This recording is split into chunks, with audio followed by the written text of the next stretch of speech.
access to the spare part canisters.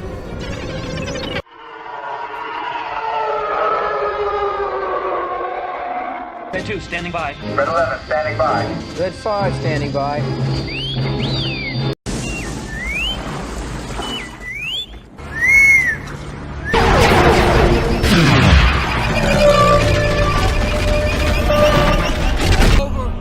Anakin, Chancellor Palpatine is evil! From my point of view, the Jedi are evil! Well, then you are lost! All I can think about is Ryan Johnson sucking my nuts. Hello, everyone, and welcome to Casual Rage, where we casually rage out about the week's topics. This week, we're obviously talking a little bit about the last 2 weeks' worth of topics because I didn't end up doing last week's stream due to the fact that I had to get some things done myself. So Welcome, everyone. Welcome to Casual Rage 34. Again, moving up. I say it every week, so every week it's one more number. But again, welcome, everyone.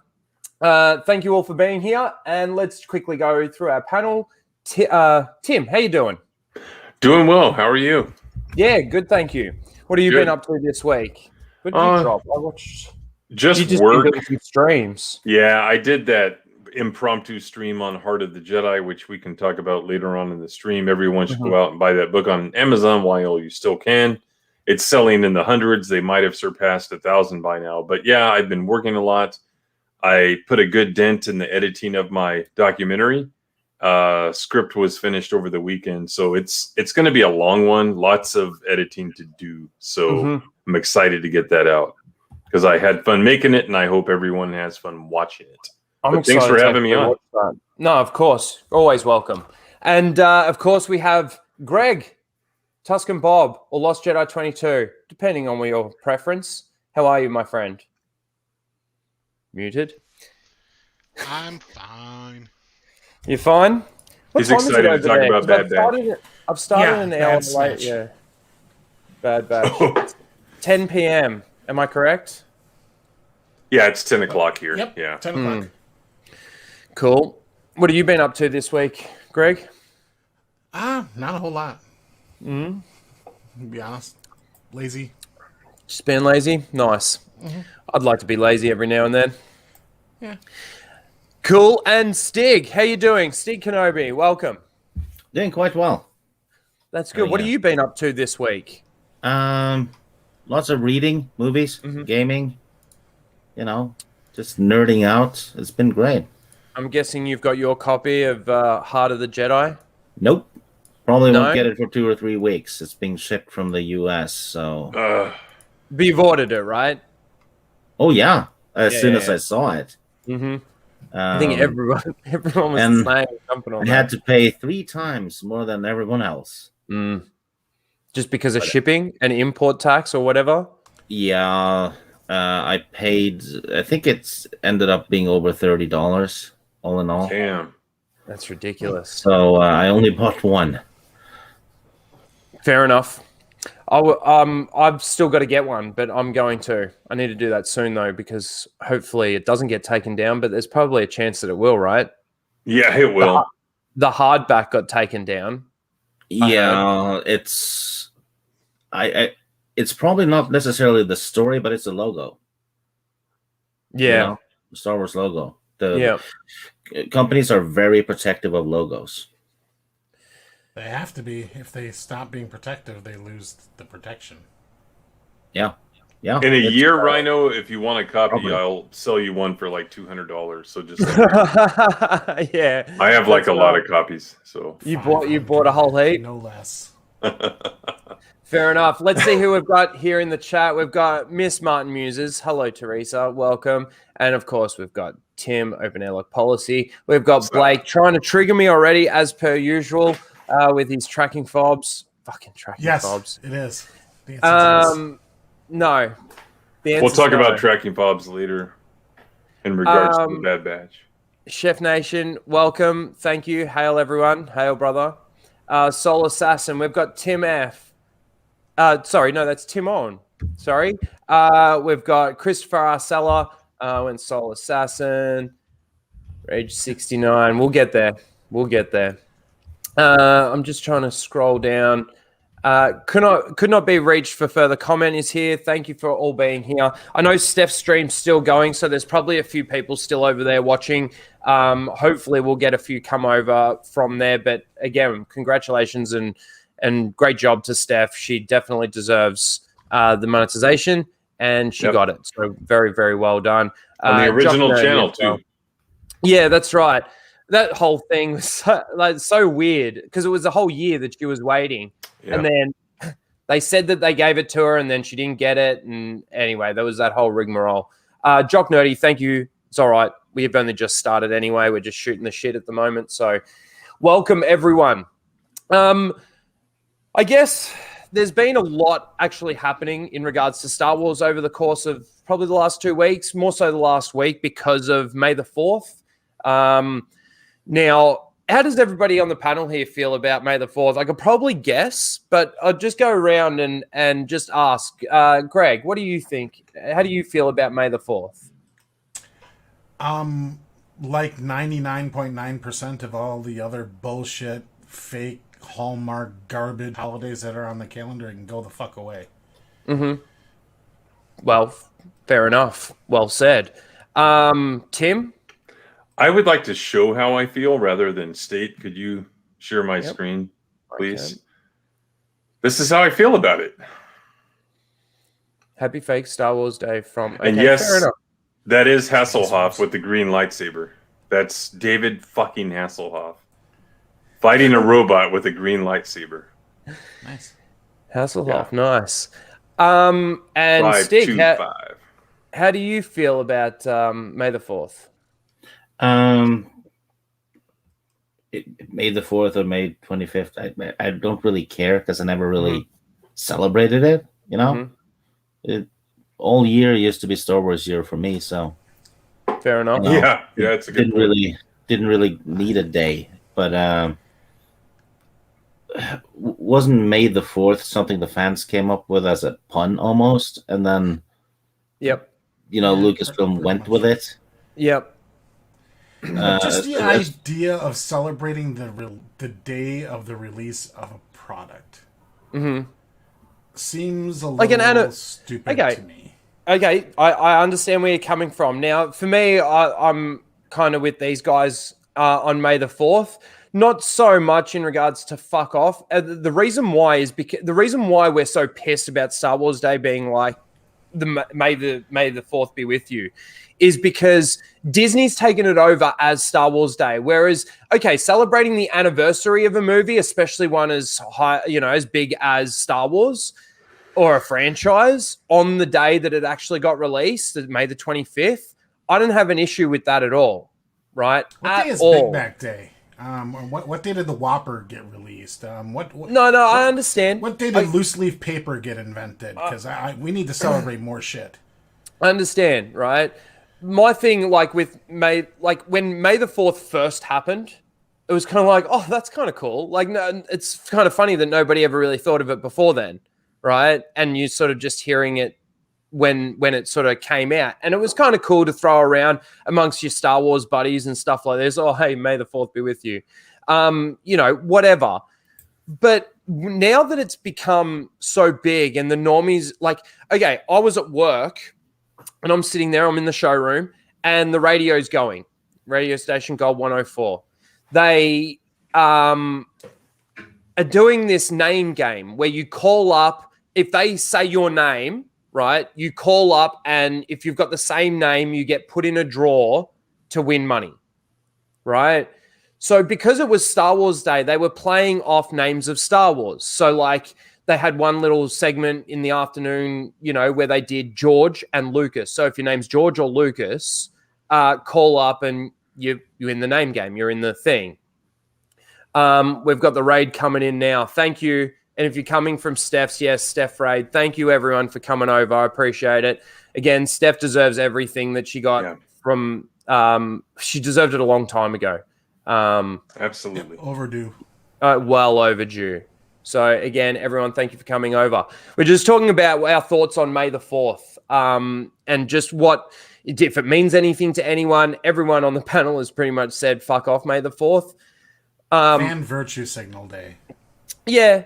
But like I said, I kind of, when it first happened, I kind of enjoyed the the fun of, oh, hey, May the 4th. And I only really did it with people that were Star Wars people, like people that at least liked the movies.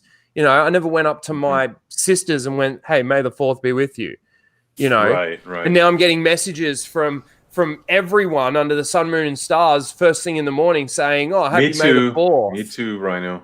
And it's just like who, do you even know what Star Wars is?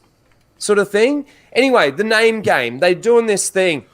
And it was just funny because they're calling it Star Wars Day. And I'm sitting there going, no, like Star Wars Day is May the 25th. If we want to celebrate an anniversary, we don't celebrate a meme.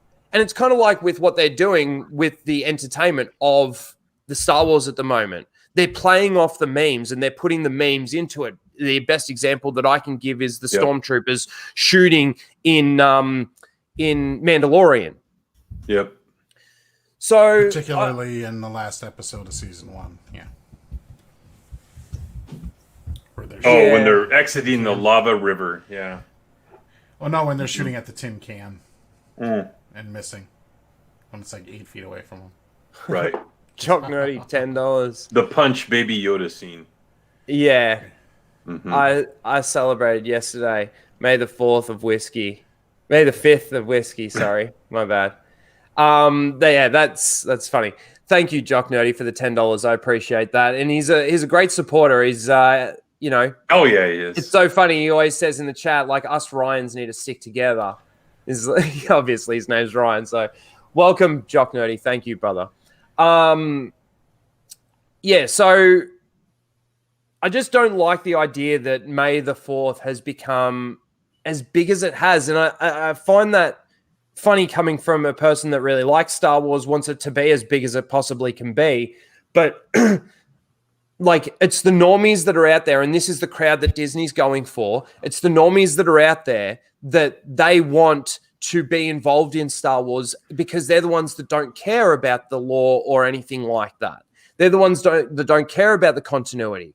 They see this. So you want Star Wars to actually be cool and not just a lame kindergarten pun. Yes. Exactly. You know what it reminds me of? And that's what it was. Brand new soccer fans or football fans that they pick the biggest team to support. You mean Americans? Oh, sorry, Steve. Yeah, no. Yeah, they like pick Man United or every Tom Brady fan. Yeah. Well, they pick Man United or Barcelona because they have the most silverware, right? And then they learn a song or two, and then support the team until they start losing. Yep. And Yeah. It's just I need something to cheer about, so I pick the biggest team and just it's the same thing. It's glory hunters, right, or cheer hunters. Mm-hmm. Now I completely forgot. Desperate, pathetic people who try to latch on to anything successful, as if they, by virtue or by osmosis, will then like somehow share in the success that they had nothing to do with, and could never repeat because they're losers. Yeah, well said. Sharing a success they never had anything to do with. That sums it up. Which is probably why they're pissed at EU fans, because EU fans are why we have Star Wars today. Mm-hmm. And I think it's a touchy subject for a lot of the new normie fans. Mm-hmm. Yeah.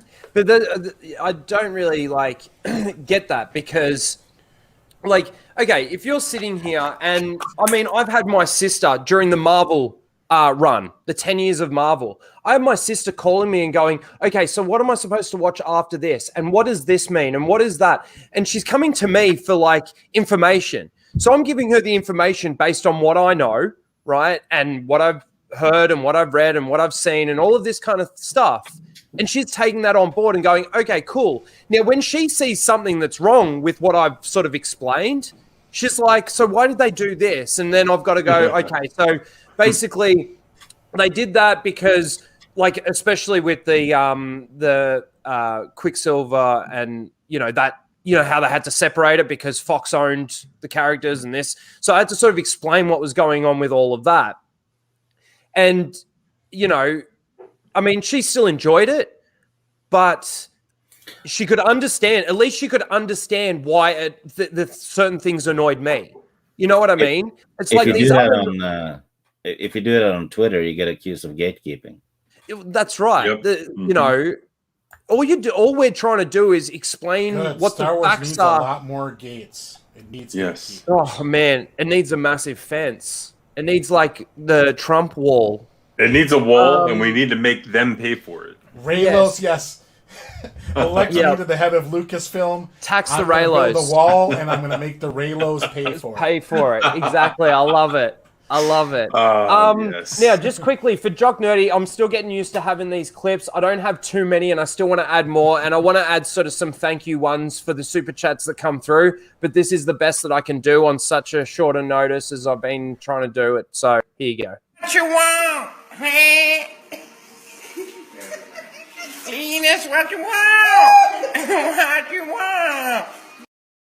There you go. What the fuck was that? That was me using a. That was me Don't using ever a share filter. that again. Ugh.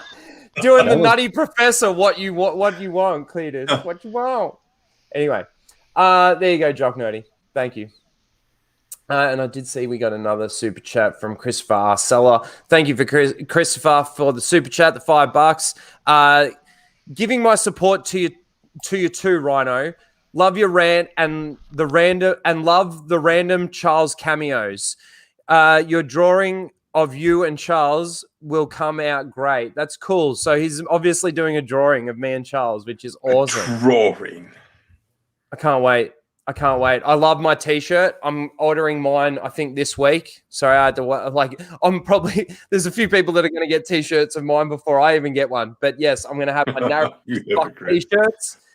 So check those out. I actually might bring that up. I'll grab the link in just a second. But before we do that, let me get into this. Let's talk about a little bit about the Bad Batch. No, I know no one on the panel's actually watched it. I know you guys have watched reviews of it. I know you've seen articles, maybe. I'm not too sure. Actually, I'm not sure. Greg, have you even watched anything in regards to the Bad Batch? Just your video. That is it. Okay. Stig, you seen anything? You seen any clips? You've seen anything? I've seen a couple of tweets, and like I said, it contradicts everything, and it's a ripoff. Mm-hmm. It's a ripoff of the Null Squadron, right? From the Republic Commando. Well, see, I haven't read that, so I'm not too sure if it's. But that's what I've heard. You know what? I've heard a lot of people saying my Bad Batch is the Republic Commandos. Sorry, I've lost the name there. You know what's ironic about that?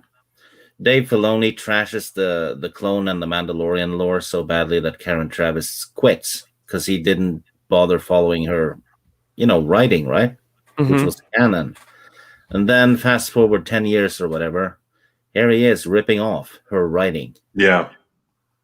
You can't be slimier.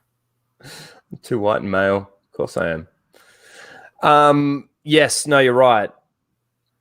Now, I did. I actually put two polls out. I did one on Twitter, and which kind of annoyed me because I couldn't put in 5 things. And I will agree with some of the people in the chat where they were being annoyed that people were voting even though they didn't watch it and they were just voting horrible. There wasn't the option of I didn't watch it, and I should have put that in instead of the horrible. Bit I voted horrible. I think I know. It's an abomination, yeah. And I also put it out. I voted horrible as well, so haha. Yeah. I didn't vote because I didn't see it, so I'm playing fair. Fair enough. The characters kind of annoyed me in season 7 of Clone Wars, so yeah.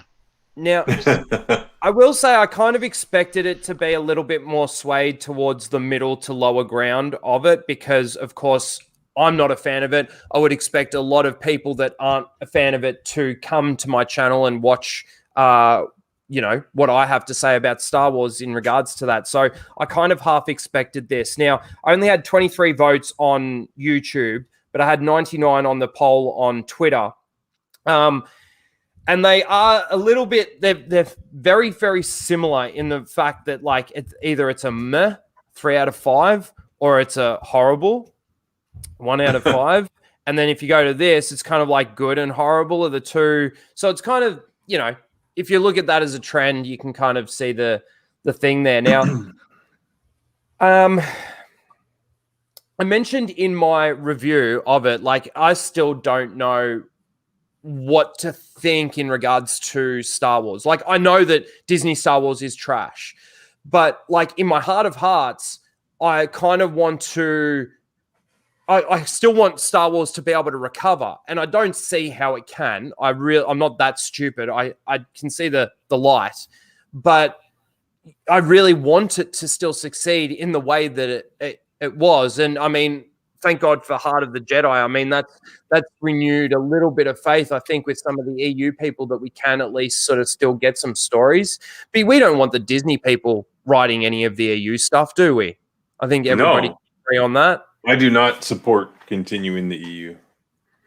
Yeah, unless you had a different person running the whole thing. Well, right? even if it's the old people back, some of them we know their political leanings, and in that environment at the current Lucasfilm, they would probably start writing that way a little bit. So yeah, because the leash is off, so they're not gonna put out what. They're not going to have to answer to a boss that has the best interest of Star Wars. If it's separated from the story group, though, then maybe. Even then. But then what they know how it is in that company right now, like what flies and stuff. Just imagine who they're going to pick to be the authors of the new content. Yes, but then you think about it and you go, okay, so let's say they bring back, you look at Timothy Zahn, right? They've got complete control over what he writes. If he writes any more Star Wars stuff, don't they? Like, even if they were to get the original people that were writing these books, and the funny thing is they're still not even paying them the royalties that they deserve. But anyway, go on, Tim. What were you going to say? Well, and his second book is a commercial for Galaxy's Edge. It's like, thanks a lot, Timothy Zahn. Fuck you. And not only that, but they're boring as all hell. They're just boring. I read the first one. In fact, I asked my friend for the hardcover back that I bought way back when it came out, because I'm gonna sell it. I don't want it. And the second one was a commercial for Galaxy's Edge. Literally, Vader and Thrawn are walking around Batu, that city, and all that shit. The third one is some stupid contrived plot that kind of seems like they ripped it off of X-Wing TIE Fighter. There's a traitor admiral and stuff like that. It's even Zahn is not immune to their garbage. I don't know if they told him to do a commercial for Galaxy's Edge, but that's what that second book was, Alliances. He probably they probably did, because that happens a lot. I used to read a lot of D&D novels, especially by Bob Salvatore. Oh yeah, RA, yeah. And he wrote those Dark Elf books, very popular bestsellers, a lot of them. Yeah. One of the trilogies or whatever was set up to promote an online multiplayer game called Neverwinter, I think it was called. And he doesn't kill off the villain in it, because that's going to be the villain in the MMO. So that they made him do all that shit. Damn. Just to market the MMO. And that was Wizards of the Coast. They do all kinds of, they're basically Disney. Yeah. Yeah. They just bought everybody. Yep. So here's my issue with the Bad Batch as a concept, right? So you look at it, the characters are just these super generic children's show archetypes. Yeah. Yeah.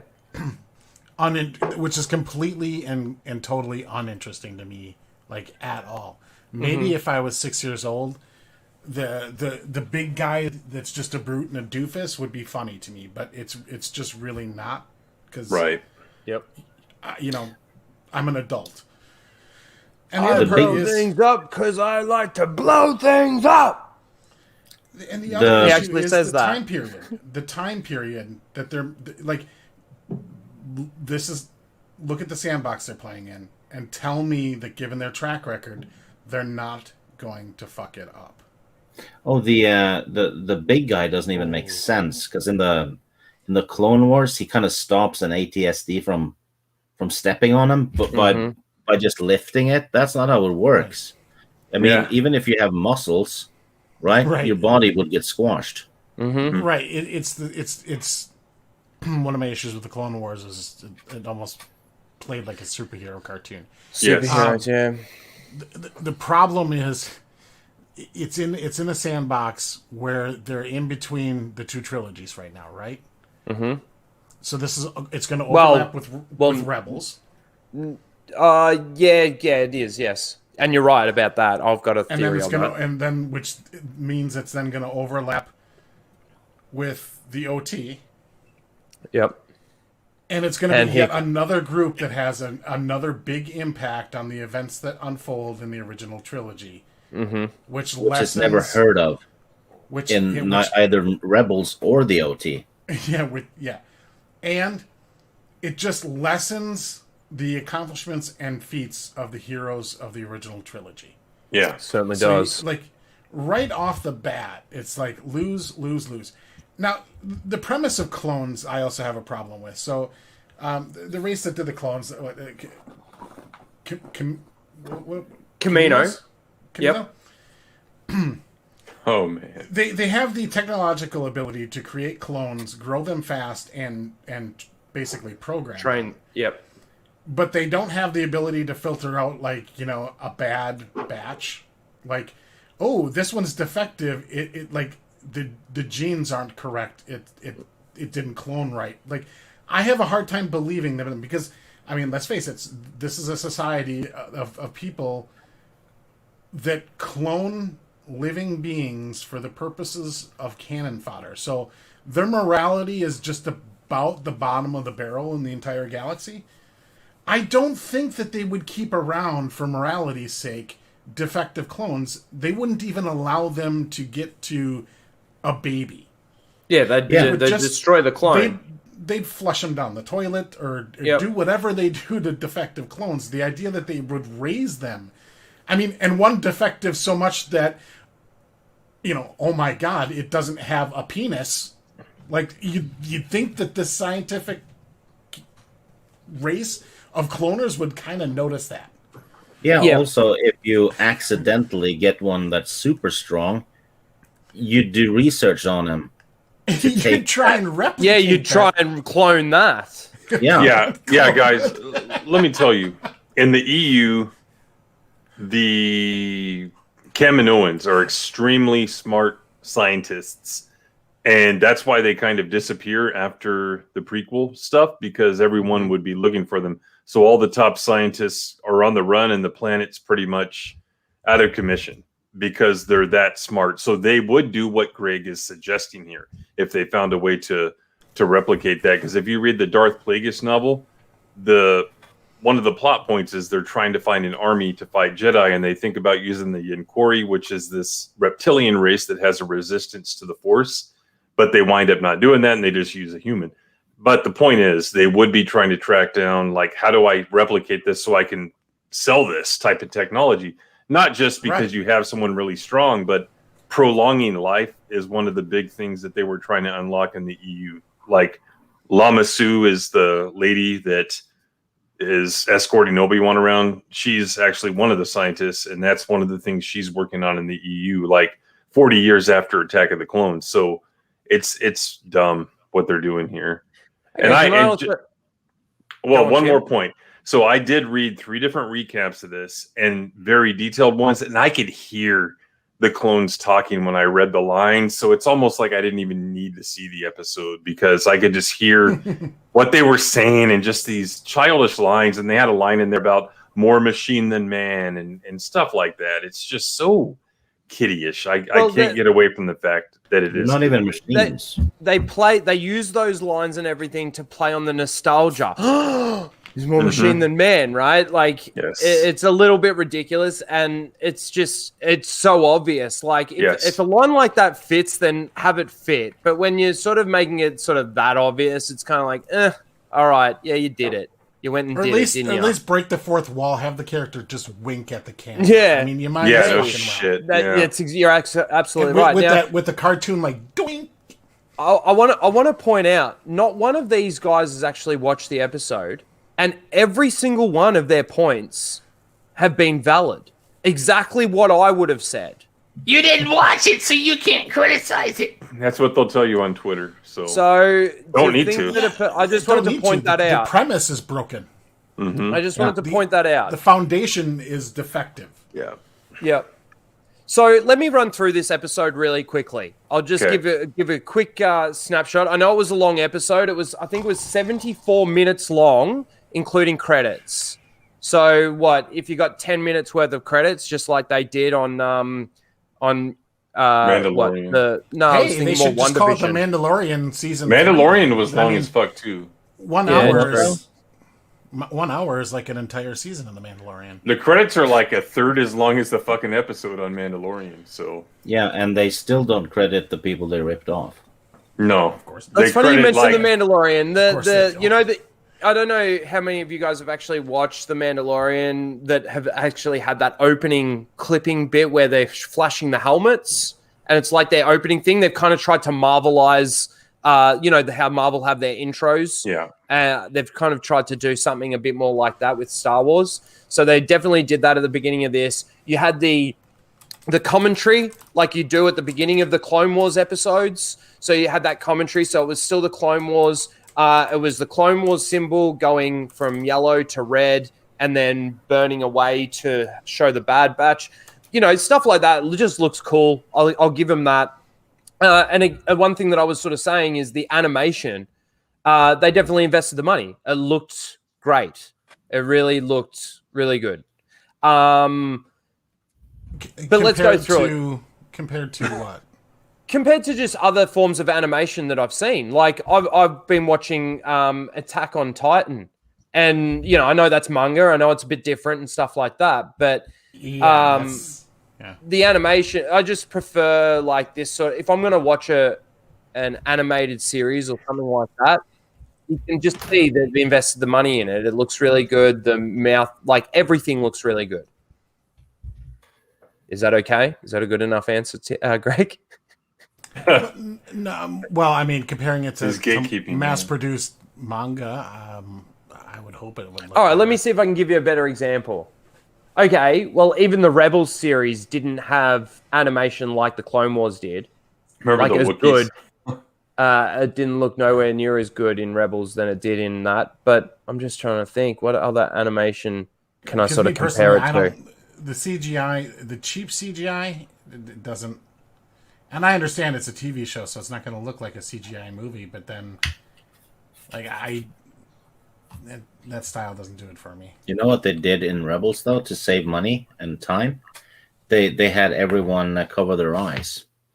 Because, what's his name? Ezra was running around with a helmet all the time. And the Imperial officers had the brim of the hat covering their eyes. Oh, good point, yeah. Yeah. It's all over the place. It's just... They cut corners that's actually kind of clever, used sparingly. Yeah, but it looked weird though. With every character, but yeah. Well, see, I've seen the 2003 animation. Let me say, I prefer this animation to the 2003 animation. There's something to compare it to. I didn't like the Clone Wars animation, so I guess. No, wait, you didn't like the 2003 one? Are you asking me or the animation? No, the animation Greg. Style itself, no. I think like it was a better product overall, but the animation style, no. That's where I'm at. I just don't like the animation style. Yeah, it was too. I'd almost prefer 2D. Yeah, they had. It was 2D. Yeah, I mean, the movements of the characters were too short. It was jerky in both of them. It was just... Yeah, Yeah. I mean, Like, it's for someone TV, so tugging on a like, I mean, marionette. I guess it's a nitpick. I just didn't like. I certainly wouldn't be wowed by it. All right, let me run through this episode real quick. Okay. So it starts off with the Bad Batch on Felucia. I think it's Felucia, isn't it? No one here's seen it. I think it's where They go to Kanan Jar- Onderon, Felucia, and Camino in the so it's recaps I Felucia. read. They start on Okay. Felucia because they go to Onderon in the middle. Mhm. EU. Onderon is EU. Yes. That's Of from course. Cold- You know, Cold 2 and they can't come up with their own names of planets, or else they'd come up with something like the planet Buckets of Blood. So who fucking knows? Set a course for Buckets of Blood. Yeah. You know, Tython? We don't need a course. We can It's just her period. punch it. It's Amidala's period. Yeah. You know the planet Tython? Yeah. In the Clone Wars, it's Southern in California. it's in the galactic core. Mm-hmm. On the Mandalorian, it's in the Outer Rim. Mm-hmm. That planet has moved pretty damn far. I don't And know where Filoni they are. will- I would like to see a map of their universe, like how flushed out Star Wars already was with their universe and planets and all of this kind of thing. I would love to see a map of their universe and all these planets being really close together, like really close. Because Yeah, again, it's like this they're big, literally you know? they can either jump into hyperspace and Typhon then on jump this, man? out of hyperspace and they're at another destination, or anyway, you get my meaning. The trip Han and Leia did in episode 5. Yeah. That was several weeks. Yep. And like you could tell the time was ticking by. Anyway, we've got another guest here. We've got Jeff the Gigland. Hello, It's Jeff. not on How this are you? map. Hey, what's up? How's How it you going? doing? Yeah, Pretty good. good, man. Did you watch The Bad Batch? I watched some of it. I didn't watch all of it yet, but I've actually Okay. read some of the episode recap, like Yeah. Tim did. And I will say this, like right off the bat, I noticed that they changed their canon again. Yeah, no, they did. With For Kanan Caleb Jar- Doom. Yeah, Kanan Jarrus. Kanan Mhm. Jarrus, Caleb Doom, whatever Yeah. you want to call him. Yeah. So hang on. I haven't even had a chance to Yeah, really he's going to go through the crack episode. into this yet. So let's just quickly talk, and we'll talk about it as we go. But Cool. So it starts off with the Bad Batch on Felucia helping Depa Billaba and Kanan Jarrus fight the clankers, the droids. Side note: Depa Billaba is also a plot hole. She is on the Jedi Council in episode 1. You see her on the council. She's not seen since because George helped write the Shatterpoint novel. Mm-hmm. He had a lot of input on that, and in that one, she goes dark side and sticks the lightsaber to her forehead and ignites it.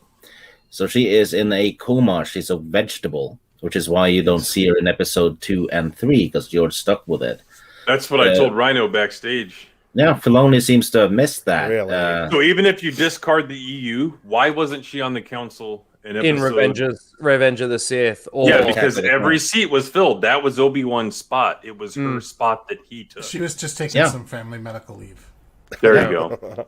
It's required by Republic law. Again, Republic law. and I think Ryan said it really well on Steph's stream. He just doesn't 36 months care. paid maternity leave. Filoni doesn't care about continuity or lore. He doesn't have to because the people who cheer for it don't know Don't the lore care continuity. either. Yeah, They don't. Yep. No. Yeah. Okay, so she's on this planet trying to hold off all these the droid army, and the Bad Batch come and help out, and they just take on this entire squad of droids and completely annihilate them. Once they've finished taking out those, they're sort of having this discussion. There's no real importance to it. The only thing that I will say completely took me out of the episode, and it's right at the beginning, is Caleb Doom or Kanan Jarrus's voice. Yep. Now, I'll say that I too. think you've been I think a lot of you guys in the chat would have seen Freddie Prinze Jr.'s comments on Twitter. I don't have it up, so I'm not going to go through it, but I think most people have seen it. 2+2. Laura nailed it though.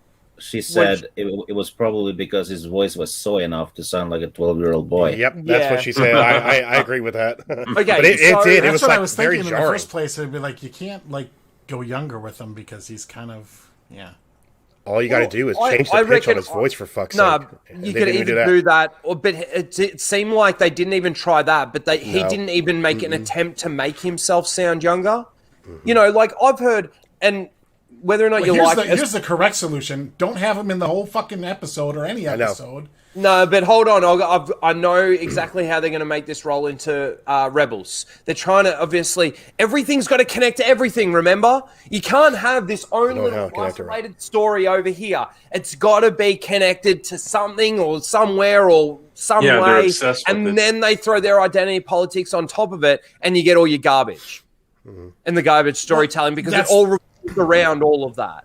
They think that's their insecure way of trying to like cement their stuff into the canon, is by weaving it as much as they can and interlacing it with each other, so you can't pull out just one of his garbage shows and throw it away, because if it's all connected, then it's all good point. Yep. Yeah. Mm-hmm. Well, you can't retroactively add stuff to an already finished story like that, you know. Because imagine if Tolkien had added, you know, later on an extra Hobbit that was traveling parallel with Frodo and company, or you know, there was a second heir to Gondor or whatever. Yeah. Well, what it was is there was other hobbits, and their job was to raise the eagles, and they're very important, because if the hobbits over there didn't raise the eagles, then the eagles couldn't have come and saved Frodo at the end, or Gandalf while he was in the tower. That sounds like a role-playing game, like, you know, contrived plot for the players to do or something, or a video game. Exactly. Yeah, and in a role-playing game, it would be fun, because everyone knows it's pure fan fiction. Exactly. Of course. Exactly. Right. Yeah. The John Beck for 5. This isn't the right color theme for a Geek Blend stream. Oh wait, LOL. Screw Freddie Prinze Jr. Another actor who hates the fans. Absolutely. And this, I actually sort of said that in my retweet of one of his comments within the thread. It was like his reaction to Az's comment, and I did like. It even did it for me, right? Like, it did it for a lot of people in regards to it. It's like, dude, that doesn't sound like a 14-year-old kid. No. That sounds like a 30, 40-year-old man. Like, it really does take you out of it. Now, it might not have done it for everyone, but it certainly did me. And I'm not a fan of Freddie Prinze Jr. I mean, I said in my little thing about him, I've done a video completely tearing that rant that, you know, the 2 + 2 = balance. You know, Dave Filoni told me. So it'd be like taking like an adult actor and like, okay, we're gonna do a flashbacks. We're doing this movie or this TV show, and we need a flashback scene to when our main actor was younger. And so what you do is like, you see the dissolve, the new shot comes in, and it's the same actor. He's just walking on his knees to be shorter. You know what it reminds me of? Instead of casting a kid to do it. That animated movie they did where Dorf on Star Wars. Adam West and Burt Ward voiced Batman and Robin, and they sounded like they were like 90. Have you seen that? Yes. Yeah. It reminded me of that. Yeah. But like, again, I was about to say my point with Ashley Eckstein, right? She's voiced Ahsoka as an older woman and as a kid. And she even went from voicing her as a kid to voicing her as a woman to then voicing her as a kid again. And you can hear the differences. Yes. Now, I don't know whether or not it would be women have an easier time because their voice I was about to say, I don't know if it's easier for a woman. It probably is a little bit. But, you know, because, of course, our balls drop. We get a deeper voice. All of that kind of thing, and it's probably a little bit harder to make it sound like a kid. But I reckon I could make myself sound like a kid. I think so too. Well, it just ended up sounding like a lot of audiobook voice artists do for female voices. That's what it ended up sounding like. When Lethal was talking about Jason Solo's daughter's voice by Mark Thompson, and it's so annoying. Yeah, Mark Thompson's is actually a pretty good at the audiobooks, but some of his female voices are just a little bit off. Yeah, like I'd almost rather have like Roseanne reading the lines. Rhino Jax. Oh my god. Okay, so let's just move on. I know. Freddie Are you Prinze Jr. okay? is a Are you fucking okay, retard. Brian? No. He doesn't know anything about Star Wars. If you were to ask him a question, he'd give you a fucking really dumb, stupid answer. But the fact that he comes after the fans for their criticism, I said in my tweet, I'm like, dude, you know, it's people are criticizing you because your voice took them out of the moment. There was nothing wrong necessarily with the scene, and now that I've come to think about it and been shown or told that it's completely different from the comic books, it just goes to prove my point again that the story group over there isn't connecting anything with, like, no one's communicating to each other. It's, we're over here doing this. We got the High Republic team, right? You got the Clone Wars team. You got the Mandalorian team. Nobody's talking. Nobody cares. And even Dave Filoni doesn't care about continuity between his stories from the Clone Wars or from Rebels and connecting that with Mandalorian, with the Darksaber. Like, no one fucking cares. And you know what's really funny is that the normies are sucking it up because we get to see lightsabers. We get to see Jedi. We get to see...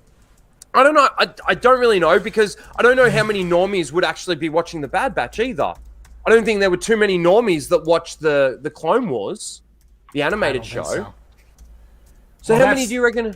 Boy, I've been saying that for years. Like the Clone Wars was in so certain if it's circles hardcore very fan, popular, but like overall with the general public, barely watched. So if it's hardcore fans, then the hardcore fans should know, like, again, I kind of knew this, but I didn't read it, I didn't see it, and I didn't think it was done any differently until they aired the episode. But a lot of hardcore fans would be reading things like the comic books, staying in touch with these characters and the stories and all of that kind of thing, wouldn't they? I mean, Tim, you're a hardcore Star Wars fan, and I'm saying EU here, like, you've read a lot of shit. If you're interested in it, you kind of source it and you find it, right? Mm-hmm. Stig, same for you, right? Yeah, you know what? In Freddie Prince's defense, though, the fact that it sounds really off, someone else should have caught it because he just did what he was told. I mean, Filoni or whoever first watched the episode, they should have caught that. I mean. It's sloppy as hell, and we can't really blame the voice actor for that because he was doing what he was told, and then they said it was fine.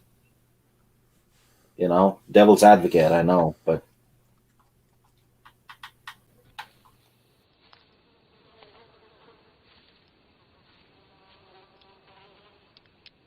that is one big pile of shit. Disney Star Wars. Let me continue. So, I barely even scratched the surface of this episode. So, because it sucks so bad. Kanan runs off with the Bad Batch to go and fight this next fight. They've taken out all the droids and they're moving forward. And Balaba's standing there and she's just sort of meditating in the moment or whatever. And she's just standing there and the Order 66 call comes through. She starts, of course, fighting all the regular clones and everything. Kanan, as he's running off with the Bad Batch, hears it and turns around and sees what's going on and tries to run back to help her. She's yelling, "Run, Kanan, run, run, run." And he runs back, and the Bad Batch have sort of then noticed what's going on and turned around because, of course, he's sensing what's going on, so he turns around sooner. He sort of confronts the Bad Batch, and they don't want to... he's like, "Stay away, stay away, stay away." So he runs off. There's a little bit of dialogue that takes place, and it just is to reinforce the fact that Order 66 doesn't affect or hasn't affected the Bad Batch guys. They've got the call, they all heard it, right? But it hasn't affected them, except for one, which is Crosshair. Okay, so it hasn't, we learn later on in the episode that it hasn't fully taken over. He sort of knows that there's something wrong, but the chip is sort of taking over in regards to, you know, good soldiers follow orders. So they're trying to figure out what's going on. Why have they just seen these regular clones, as the regs they call them, taking out a Jedi for no good reason, for an unknown reason? Hunter's confused. They're all confused. But they're also running after Kanan to, you know, obviously try and figure out what's going on. At least that's what Hunter wants to do. Crosshair's Can I ask a question? Yeah, go on. Like, why are the chips in all the Bad Batch also Bad Batches? What do you mean? Sorry, what? Except for one. Like, so out of the entire, like... No, because their genetic mutation, right, has affected the chip, the growth of the chip and all of this kind of thing. The chip's so in there, but it hasn't... It can be it hasn't triggered. Just gobbledygook in it. Because of the way that these clones are built genetically, the chip hasn't triggered when they've heard the order, and they're like, we don't even know what the order is. I thought the one guy did. That it also affected. No, yeah, Crosshair. Crosshair's the only one that did. But he's keeping his cool too. Like he's not like he's the one character that probably doesn't talk the most. All of that kind of thing. But anyway, that's really convenient. Like, I know. Yeah. Both. But anyway, Kanan gets away. He jumps over this massive chasm that's got a waterfall in it, and he jumps over this massive thing. And he gets away, and Hunter's looking across at him because Crosshair actually starts shooting at him. He takes him out for a moment, sort of knocks him out, runs off, jumps over this chasm, and Hunter's there looking. And he's looking across, and Crosshair comes over, and because the chip is triggered in him, he's like, so did you get him? Did you kill it? Right? Did you kill the Jedi? And he's like, yeah, I shot him just as he was jumping over, and he fell down. And... he's starting to add up, like if a person falls down, you look down as opposed to looking across. And he makes that point later on as they're heading back to... Anyway, so they're basically setting up this feud between Crosshair and Hunter. And I will say, out of the entire show, that's probably... it's probably the best storyline, I would say, in it. But the way that they then go about enhancing that fight, which we'll get to shortly, they go back. They're traveling back to Camino to try and figure out what's going on. Basically they introduce this new character. Now, this new character is this young girl. She's about 10 years old, and she works. She's a nurse. She's introduced as one of an assistant to one of the, how do you call them, Tim? The people for the creatures from Camino. Kaminoans. Thank you. So she works with one of those people, by the way. Anyway, there's a fight that goes on in the mess hall between the Bad Batch and all the regular clones, and she shows up and she sits down and she actually starts the fight. She gets up and throws one of her, bits of food, and they basically have this massive food fight. Oh, sorry, just prior to that, Tarkin shows up. And of course he does. Yeah. Yeah, why not? So he's now there to basically see whether or not clones is the best way forward for our new empire, right? Because we're not fighting a war anymore, but now we just need security for the galaxy, sort of thing. I'm sure next episode Thrawn will stop by too to check up on things. I'm sure he will, yeah. So he shows up and he's there just basically to test it. And, the Kaminoans, whatever they call them, they're hating sort of this new transition to, it's no longer the Republic. It's the Empire. So Tarkin ends up seeing this fight go on in the mess hall and calls the Bad Batch to the training facility. He wants to see them in action. He then sort of sets it up where they take all the droids with their stunners and all of that kind of thing, and then he brings out the big guns and he wants to use live fire in the simulation. So they start using live fire. Wrecker gets hit.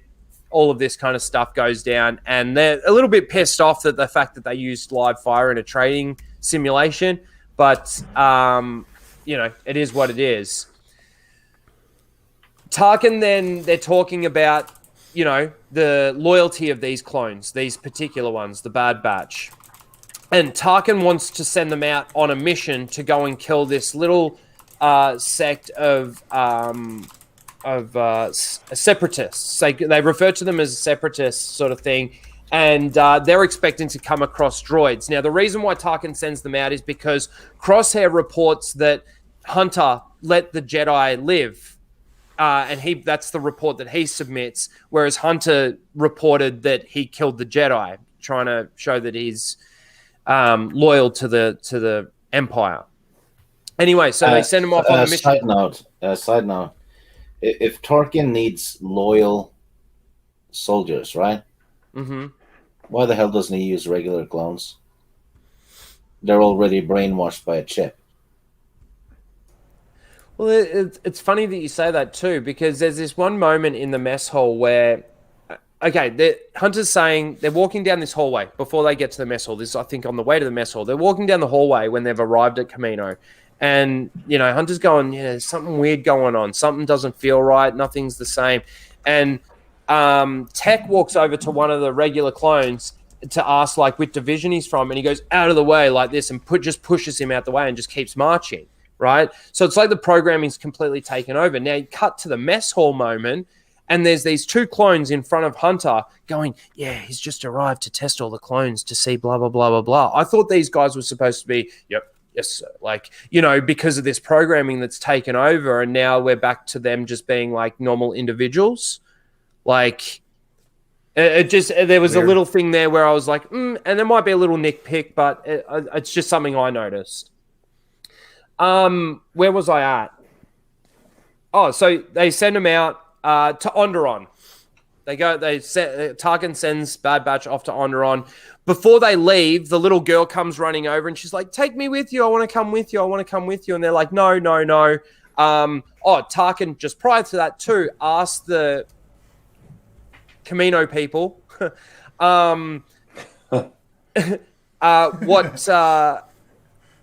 asked them, how many of these defective clones do you have? And they say 5, right?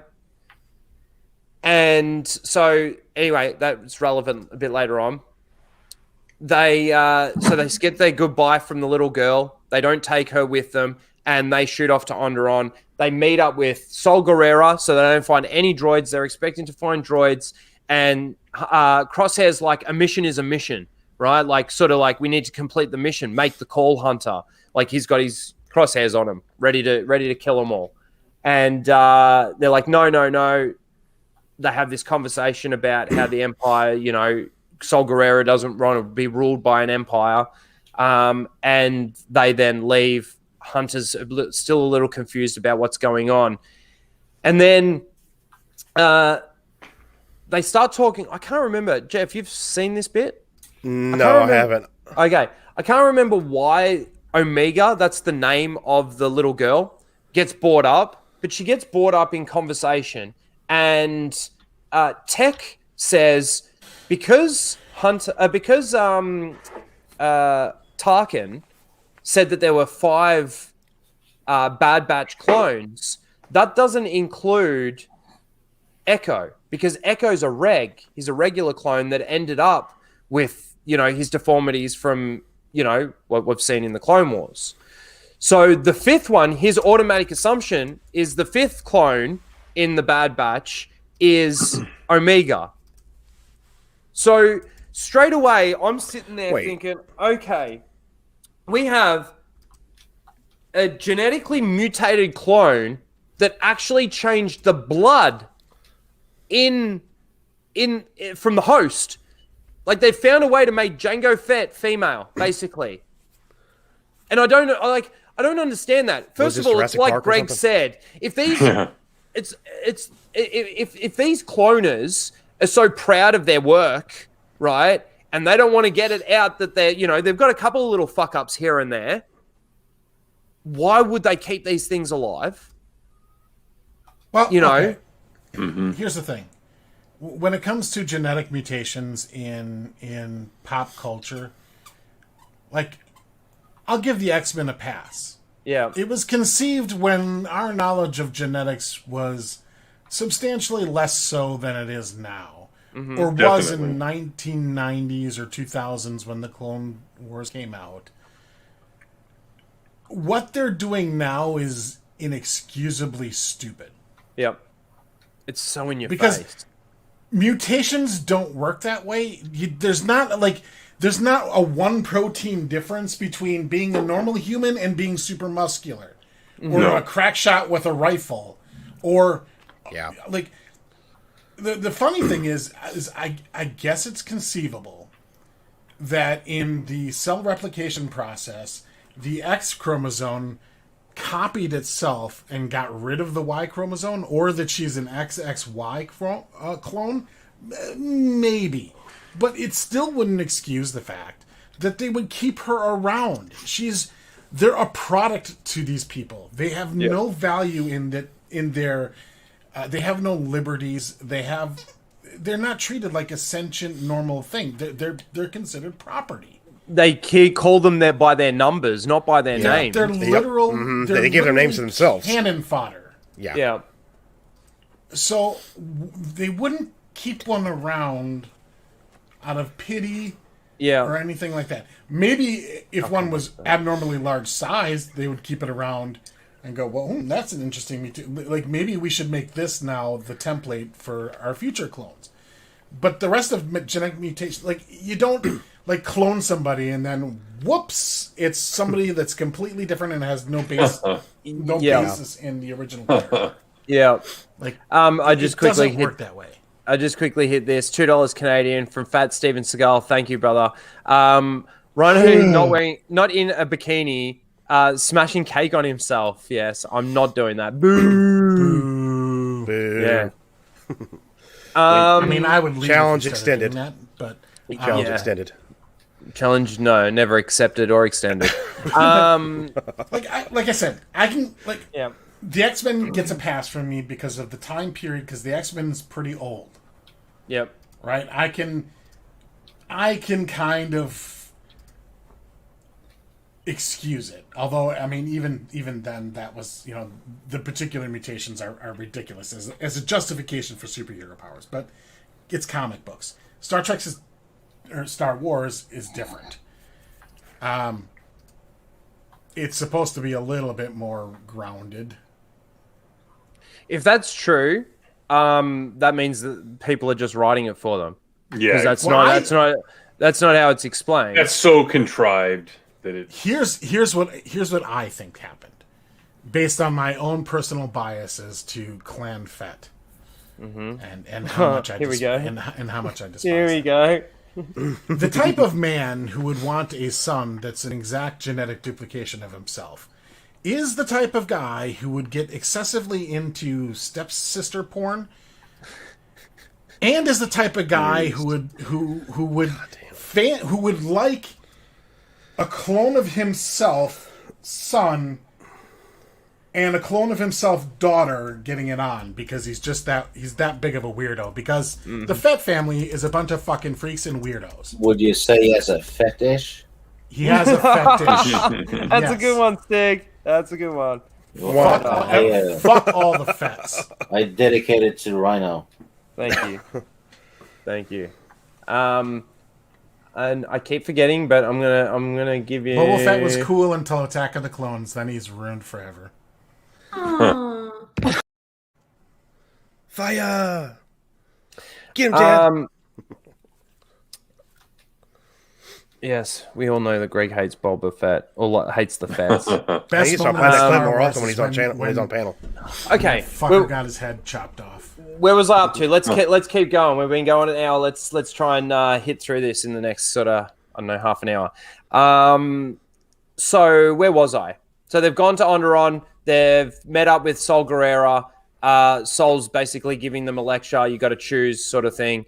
And because they figure out that Omega is the fifth, basically their sister, they decide that they have to go back and save her. They got to go back and they got to rescue her, because she warned them about not going back to Camino after they leave, but also patriarchy, rescuing the damsel in distress. That's what I gotta say. Yep.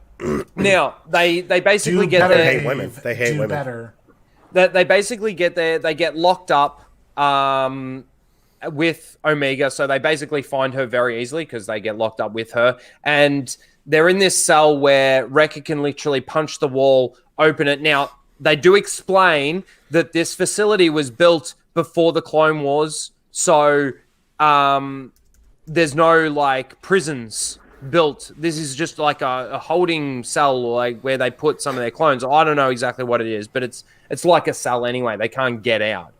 So seriously though, every That's time really lame. every time someone in a sci-fi story or a movie, and they create like an AI or an android or whatever, how many times have they called it Omega? Yeah, it's like I know. It's like, come on, quit it. Yeah, it's like it's the first name on the list, isn't it? Yeah. Surprised I didn't call it Avar. Jock Nerdy for 5 says this is for Stig. Bucket Legendary. of estrogen. That's what she should have been called. Just call her Estrogen. Bucket of estrogen. Thank you, Jock Nerdy. Appreciate it. Bucket of. Who goes on adventures with buckets of blood and the Rock. Geode. Well, she's not old enough to have buckets of blood yet, Greg. So. Well, she will be soon because they age ridiculously fast now. Because Filoni changed that bit of lore as well. Back in the day, one of her super mutant powers might be she menstruates so hard that she can fly. Yeah, God damn it! It's bloody amazing. All right, moving right along. Since it's a prequel era thing, it's a period piece. The bad snatch. Oh, God. They're going back to Camino to get Omega. They get locked up. Wrecker can punch the wall to open up this panel, and this is the only relevance for Omega in the entire show, in this entire episode, is she's the only one that can fit to go in through the vent and actually come down and pull the lever. Or the lever, depending on where you want to call it. He punches through a metal wall? Not punches through it, like he hits it once, it does nothing. He hits it again a fair bit harder, and it just puts like enough of a dent in it where Tech, and I don't know why Tech does it, so but he is stronger than a Dark Trooper then. Yeah. He is. It's canon. He is. Which means but not as strong as Cara Dune. Yeah, which means it's not just his. That's not good enough. I mean, his bones has to be metal almost as well. Otherwise, he would have broken his wrist. No, but he's got super strength. Super strength, Steve, from being a genetic altercation. That's what happens. He's one of the. That's how that works. Yeah. He's a so basically, they get out of the cell. They head back to where their ship is, and all their stuff had just conveniently happened to be moved from their bedrooms or their home, their living quarters, to the hangar where their ship is. And it happens earlier on, but it's just like, why are they cleaning this out? Like, what's happened? Anyway. So they go get all their gear and everything. They're in the hangar, and then, while they're locked up, Crosshair gets taken out because he's the one that's shown loyalty. And they put him in some sort of scanner. They explain that the chip hasn't fully taken over, right? And then Tarkin says, "Can you enhance it?" And she says yes, and she ups the enhancement, and it's just... He's sitting there closed. They literally did enhance. Right? And they computer enhance image. And they actually enhanced how strongly the chip has taken over Crosshair, right? So they do that, and then Crosshair, of course, in the hangar shows up, and his Intel chip enhance. Yeah. I thought there was a little bit Internet ridiculous. of Things. I thought it was a little bit ridiculous, the enhancement of the chip too. Like, I thought that was That's pretty fucking stupid. Yeah, it's beyond stupid. I thought it was organic. I thought the chip was organic anyway. Like it is. Well, again, fucking their own continuity. Yeah, Jeff. We can get back to it, but in the chat's mentioned the entire chip thing was such garbage in the first place. Yeah, pretty dumb. Not very well thought out at all, and just a little bit way too convenient. Instead of it just being part of their programming, like just being brainwashed, they made it like a physical thing just to get around a corner that they wrote themselves in. To try and explain why some of the it's for Rex and those that they're basically for Rex. Yep. So like, well, how come Rex didn't turn? Well, because it's a physical chip and everything, and not that just like, he got deprogrammed. Like, there's a million ways to write on brainwashing, but they went with a physical chip for some reason. Well, why not just turn it up from the beginning?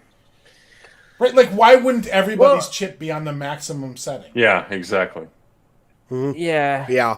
Well, right? they basically are. When Order 66 came through, all the regular clones are pretty much at maximum, right? It is at maximum. But because of Crosshair's genetic mutation, it didn't take over fully. So they've just got to up it a bit for him, and that's all they did. From where? If it's at full volume, there's nowhere else to turn the knob. I don't know, man. You're asking me about explaining They Disney just literally Star have so Wars. many hands. I mean, it's another example of them just not really thinking anything through. Like, Greg, they don't think. That's the problem of it. Like a That's fan. right. They don't think. Like, wait a minute, how does that work? Why does that work? I know. How could that be? When is that be? Well, nobody asks those questions anymore. I think, like on my last stream, or it might have been on the high ground, nobody sits back and asks that anymore. Nobody in the story group over there. It's just got to feel like Star Wars, because that's yeah. the standard. That's all that matters, yeah. That's all that matters. Melissa The Lord emotional moment, emotional payoff. Sorry. Emotional payoff, there it is. Right. Melissa Lord for 2 says, good to see you streaming, Rhino. But Luke. Is that right? Luke? Maluk. Maluk. Oh, but Maluk. Rest in peace, Mando. Love ya. Thank you, Melissa. Love you too. Maluk. Thank you. Maluk. Yeah, so he's going to love be like all you guys the being Jon here. Snow of The Mandalorian. Maluk. But Maluk. McQueen. Yeah. McQueen. I might have to make that a t-shirt. Melissa. McQueen. But Maluk. Okay. So so this is where it really gets, head spinning bullshit crap. So there's this sort of standoff between Hunter and Crosshair in the hangar. Tech is trying to get the ship started, which takes a while. And there's a bit of a shootout going on. Wrecker's been hit, and he's leaving him on the ground for bait. And Omega goes to help, and Hunter pulls her back and goes, "No, he's using him for bait," and actually says that. And something happens. They all go ready. They set their plan up, and they're all like, "Ready, set, go." And they go basically to try and get Hunter. They've taken a few shots just to sort of get them off guard. And they're trying to get Wrecker, back to the ship because he's been hit. Omega's running. He tells Omega to just run for the ship. And don't look back, just run for the ship. And halfway through them sort of trying to pick Wrecker up, and Crosshair's looking down his scope, ready to pop Wrecker in the head. Right? Aiming at his head. And just as he's about to shoot, Omega grabs just an ordinary blaster and blasts it from, I'm not even joking, it would have been 200 meters away. Shoots no, maybe not 200 meters. That's a long way. That's a long, long way. It's two football fields. That's way too long. It would be about 50 meters away. Sorry, I was over-exaggerating with the 200 But she shot meters. the gun out of his hand? She shot the gun out of Crosshair, the crack shot. The crack shot. Good Lord. Out of his hand, Come right? on. And then she starts blasting away. And she's like, come on. They all get on the ship and they escape. After that, Hunter goes to the kid. Goes, where'd you learn to shoot like that? She goes, I don't know. I've never held a blaster in my life. Must have been beginner's luck. Which is Mary Sue's luck. Oh yeah, because the every other clone has to train. Yeah, pretty much. You even see it in the movies. And pretty much the episode ends. They go into hyperspace. She walks into the cockpit and she's like, whoa, space. And Hunter walks in behind her and goes, never been out in space before or something like this. And she goes, never been anywhere before. How did she get from Camino to other planets then? No, she's never left Camino. Oh, sorry. Never left Camino. She hasn't. So until season 2, and then they're going to rewrite her character. He goes, "You ain't seen nothing yet." Sits her down in the passenger seat or whatever, and says, or the co-pilot seat, and says, and they go off to G19. I think is the destination that they're going to. Which I tried to look that up, and I don't know where they're going. Apparently, they've got some friend on G19. So that's where they're off to. they're basically setting up that Crosshair's going to be hunting down the rest of the Bad Batch. They've now got Omega, so they've now found a way to make the Mandalorian, babysitter in space again. Yeah, Jesus, you're right. They found a way to make Jango Fett a female. They made her a crack shot and a bit of a Mary Sue. And where we're going to go forward, and the Jedi that we're going to see going forward, is going to be more of Kanan Jarrus. They're going to cross paths again at some point. They're going to end up teaming up and he's going to help take out Crosshair or something. I don't know. Vader will show up maybe. I'm sure he will. Yeah. Who knows what they're going to do? But the Jedi storyline. Come on. They will. Yeah. Maybe. But the Jedi storyline is going to basically be Kanan's story that we're going to see. And yeah, I know, right? That's pretty much it. That's the episode. Like, in that one episode, they found a way, like I said, to make Jango a female. So insert more female stuff in. They made it like, babysitters in space again. Babysitters in space. There were so many things that were laughable, like the enhancing the chip. And then again, they fuck their Sibian. And then they fuck their own continuity because, of course, the comic book telling Kanan's story in regards to what happened with him and his master and all of that sort of thing is completely different to what now they've shown on screen. And I think there's a lot of people out there that have read the comic book that are like, that wasn't right. It's not the way it happened. Just like Timothy Oliphant's character on The Mandalorian. Well, the people who bought the comics though should ask for a refund because Disney has made an official statement that every story-based thing, be it comic, novel, video game, or TV show, will be just as canon as the movies. And they said the story group would ensure perfect synergy between the mediums. Yeah, so but this is the other thing too. You should get your money back. I want my money back for the movies, like the trilogy, because what they did in regards to continually telling the story isn't what I saw on screen. So, Rey being able to force heal minds from the dark side. Fucking, what did I talk about? What did we talk about last week? On the high ground. No, just this last week on the high ground. It was the other thing that they changed. Fuck, why am I blanking? Was it Luke's hand? The other thing, Luke's hand and being Snoke. They're still writing this, so I want my money back for the movies because you didn't show any of what you're now explaining to me. Nothing. It was all bullshit the whole time. Didn't Snoke say that he had witnessed the rise of the Empire? How could he have done that? Yeah, I was going to say, he did say that, yeah. So he did what too? Sorry, So, just imagine your hand around a lightsaber hilt, right? I don't have to imagine. And then, do it. Get your lightsaber out. All right. Do you want me to grab one with the blade? One hand. Hold it with one hand. Grab a shaft. Like you're fighting. Do you need me with one with the blade or just... No. Yeah? No. Okay. All right. Because he'll get the blade. Take the other hand and slide the hilt out without moving your fingers in your right hand. Just grab the blade, lightsaber like blade. Like here? out. Yep, just pull it. Without moving your fingers from the other one.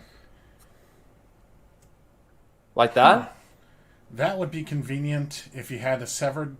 now sever your hand off with your hand in that... Yeah, cut your hand off real quick, Rhino.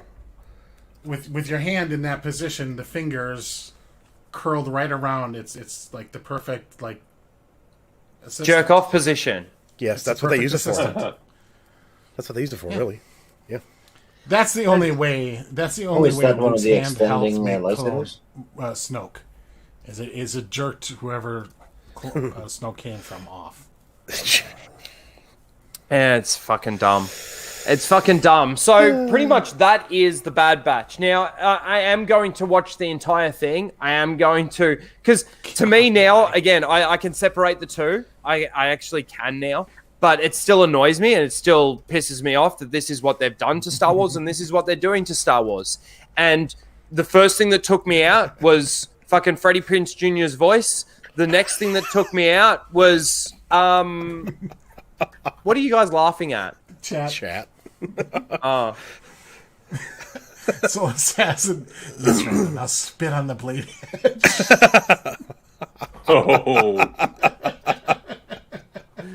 twist action. Oh my god. Yeah, I'm with you there. Like Ahsoka, I liked Ahsoka as a character in the Clone Wars, but that now that they've made her so important to every era and everything, like if she had died at Order 66 or had have died in the Rebel series, but see, in the Rebel series, they made her the thing that got the rebellion started, right?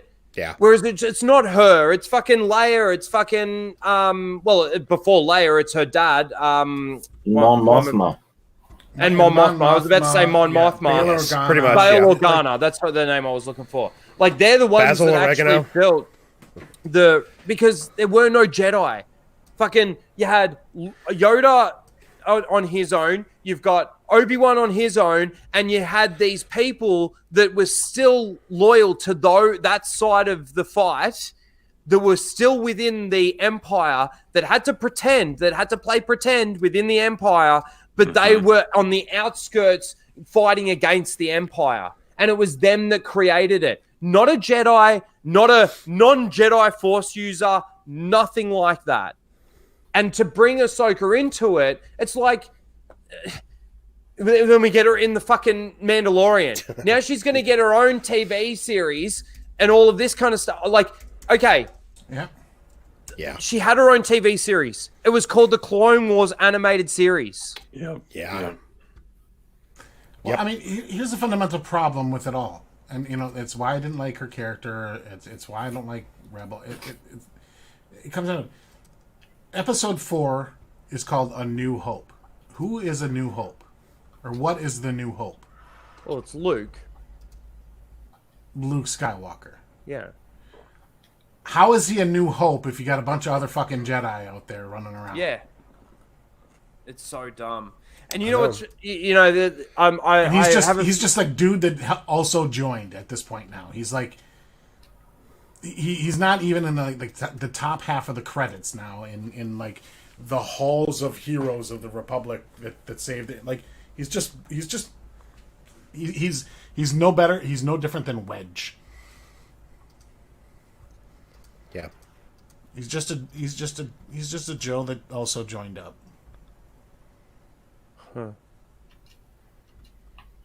Anyway, and the video games did the thing too. Like, the stupid, this Caden or whatever. Star Killer. Yes, No, Star Killer. no. Well, keep in mind though. No. The new one from Fallen Order. Oh, from Fallen Order. Kestis.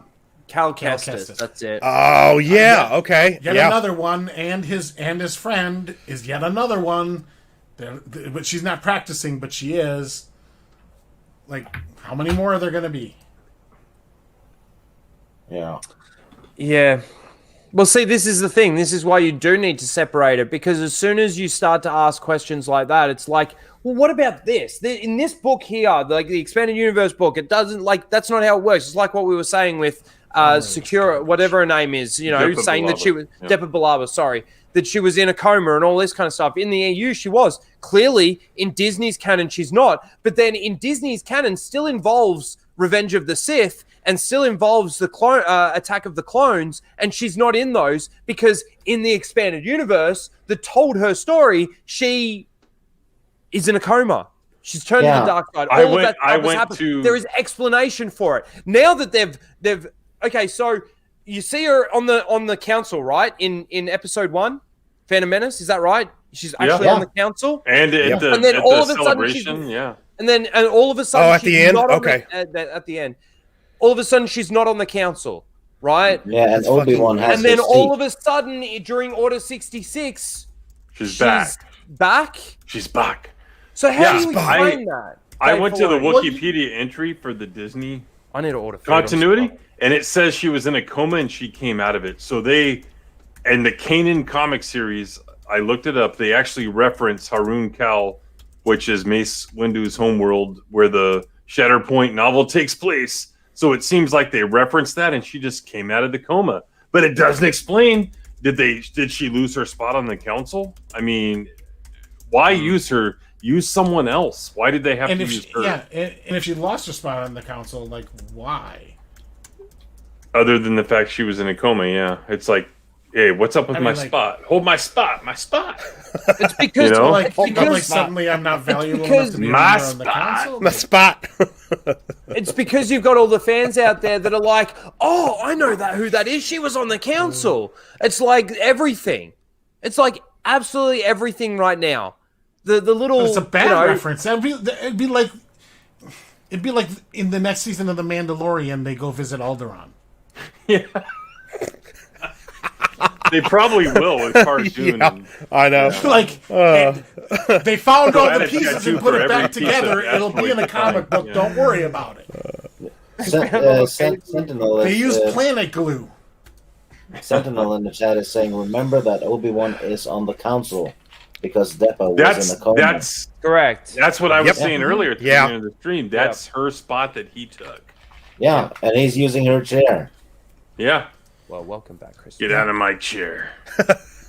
Get out of my chair, you bitch. Yeah, it's like this is the thing with like Bad Batch. I'm waiting for them. I mean, I mentioned this last week. You know, I'm waiting for them to fuck Obi-Wan Kenobi completely. Fucking. Oh yeah, they will. You know, it's not that they haven't already done damage to his story and the lore and the continuity in that era, but they're going to just destroy. They're going to destroy the intenseness and the true meaning behind the fight between Vader and Obi-Wan at the beginning of A New Hope.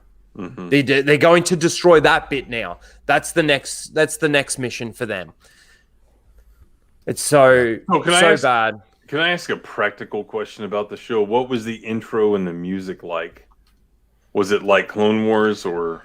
Yeah, it was very Clone Wars-esque. Yeah. They definitely started off with that the helmet like they do for the Mandalorian. Yeah. Which is dumb as fuck. Yeah, but then they went straight into like a very Clone Wars intro, very Clone Wars sounding. They had the intro like they've got with the Clone Wars, that narrator that does the Felucia under attack. Oh yeah, like the war thing, the wartime. Yeah, doing that sort of that setting up the scene sort of thing. Yep. But if the Clone Wars are over, how are they going to sell that shtick? Yeah. Because it's not the Clone Wars now. It's like it burns through to the Bad Batch. Like the Clone Wars is now over. Now we're going into the Bad Batch. Like that's where I say like that graphic that they did at the beginning of this episode. I don't know if they're going to do that for every episode, but the graphic that they did at the beginning of this episode, I kind of liked. Like the way that it faded through. But again, that's just visual shit. Like, okay, cool. Give me a good story and I'll be fine. But, yeah. And within lore and content, within the rules of Star Wars, and I'll be fine. But the way the story is framed with that intro and everything is like, you know, this is like propaganda film, right? Like, we're going to visit the storefront, and here's the updates from the front lines. Correct, Well, there's no more front lines, and the Emperor is now in control, and the first thing the Emperor would do would be to 100% control the media machine. Yeah. Whatever it is in the galaxy at the time. So, like, all these narrations should be from the perspective of the Emperor. Yeah.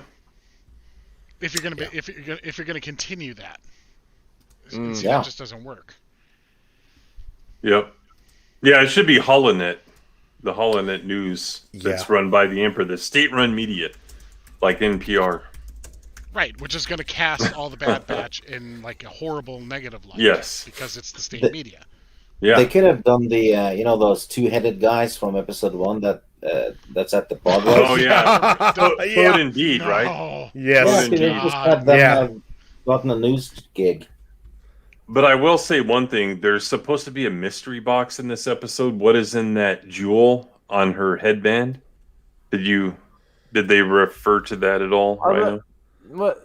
No. No. It's all spoiler for you. I'm going to spoil it. Is that what people? I have a source. Yeah. Okay. It's a tracking fob. Fuck you. No,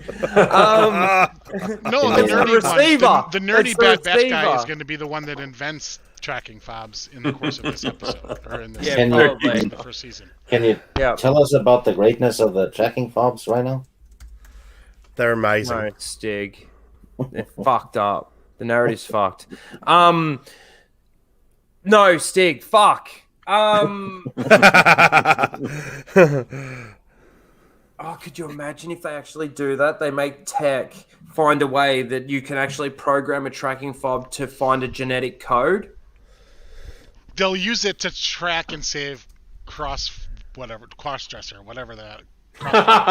Well, they should be able to track the Bad Batch and the Omega lady, though. Oh God. Oh God. Yeah, because all the chips that clones would have or should have, like a homing beacon would be like the first thing you would put in them, right? Yeah. Right. From a practical military and tactical standpoint, that would be very useful. Where are my troops? Are they going where they're supposed to be? Yeah. This made me think of something. So just quickly, now we were talking last week about how Kyber Crystal is now a living entity and it's alive. So if that's true, then why do the Jedi use the crystal to power their lightsabers? If they're a living entity, if the Kyber is living, right, and the Jedi is supposed to be protectors and, peace. Systemic Kyberism. Yeah, like they're using the crystal against probably its will to power their lightsabers. They actually bend it to the will. Also, the crystals are living things now, and they kind of heal the crystals if they've turned bleed them. And that was started by Filoni, and that's the same thing they use when they heal the dark side from people. Actually, I thought that was actually first brought up in a Darth Vader comic. No, Filoni came up with it for Rebels. Of course he did. He's a fuckwit. I don't remember that in Rebels. Yeah, it's Ahsoka had healed her lightsaber, so they're white. No, well, that you don't. Well, it see wasn't. that. Yeah, they don't talk about it in there. Oh no, she does because she. But they don't talk about it. They talk about it in the book. No. She does explain that a little bit of there is a little bit of dialogue that takes place between either her and Ezra or her and Kanan about why her lightsabers are white. Interesting. There is a little bit. I can't remember exactly where, and I can't remember who the conversation is actually with, but I'm pretty sure there's a little bit of dialogue that takes place there. But again, it's like you're saying, Stig, in that era, she takes out one of the, I think it's the sixth brother or whatever, which is one of the Inquisitors, and she heals his Kyber crystal. Yeah. Because she goes to... Yeah, go on.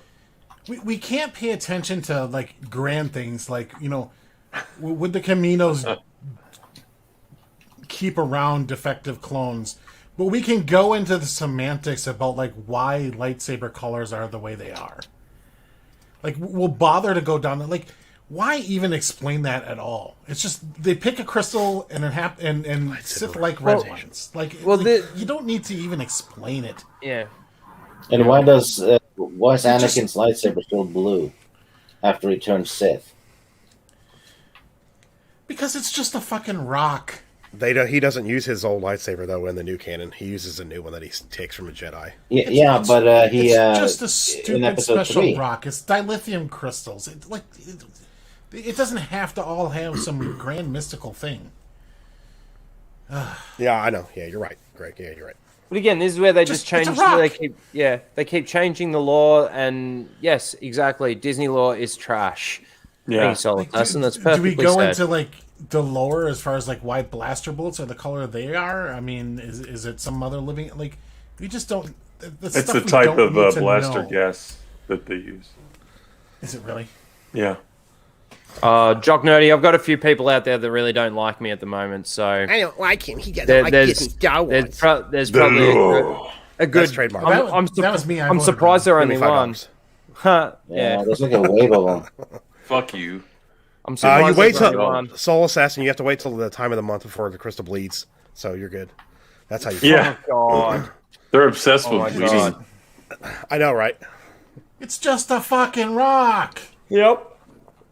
It's Appears a geode. to be a rock. Get it right. It's a geode.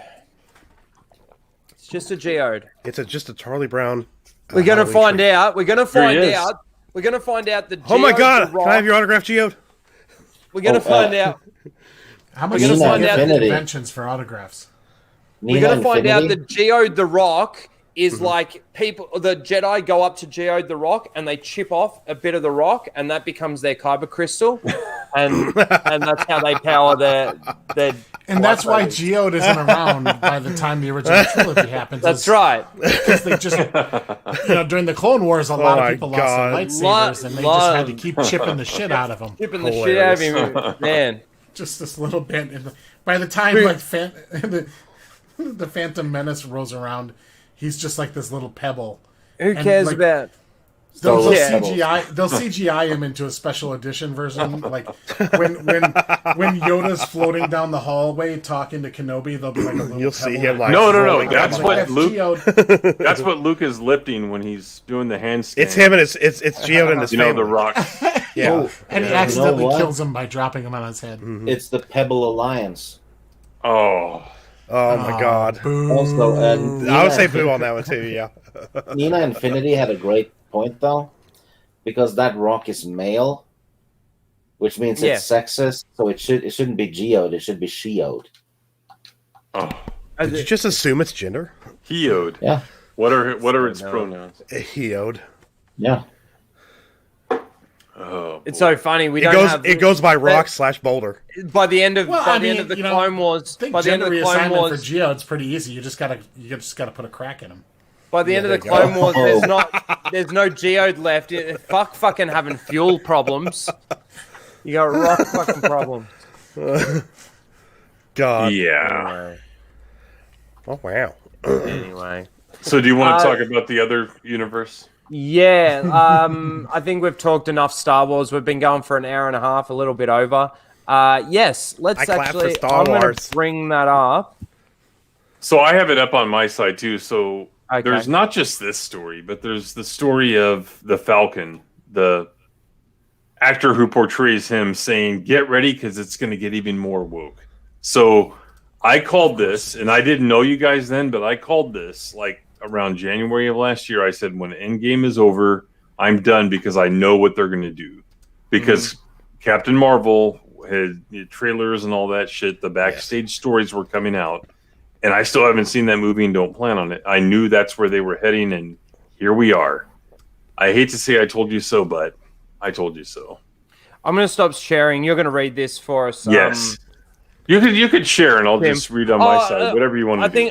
I mean, you could just read it on your side. I think you can just read it out, and we can just stay like this. I'd rather be like this than... Don't forget about the sequel to Captain Marvel. Is not. You'd rather be big, Captain Marvel anymore. Yeah, basically. I'd always rather be big. So I think so, yeah. All right, so how... Yeah, go on. Go.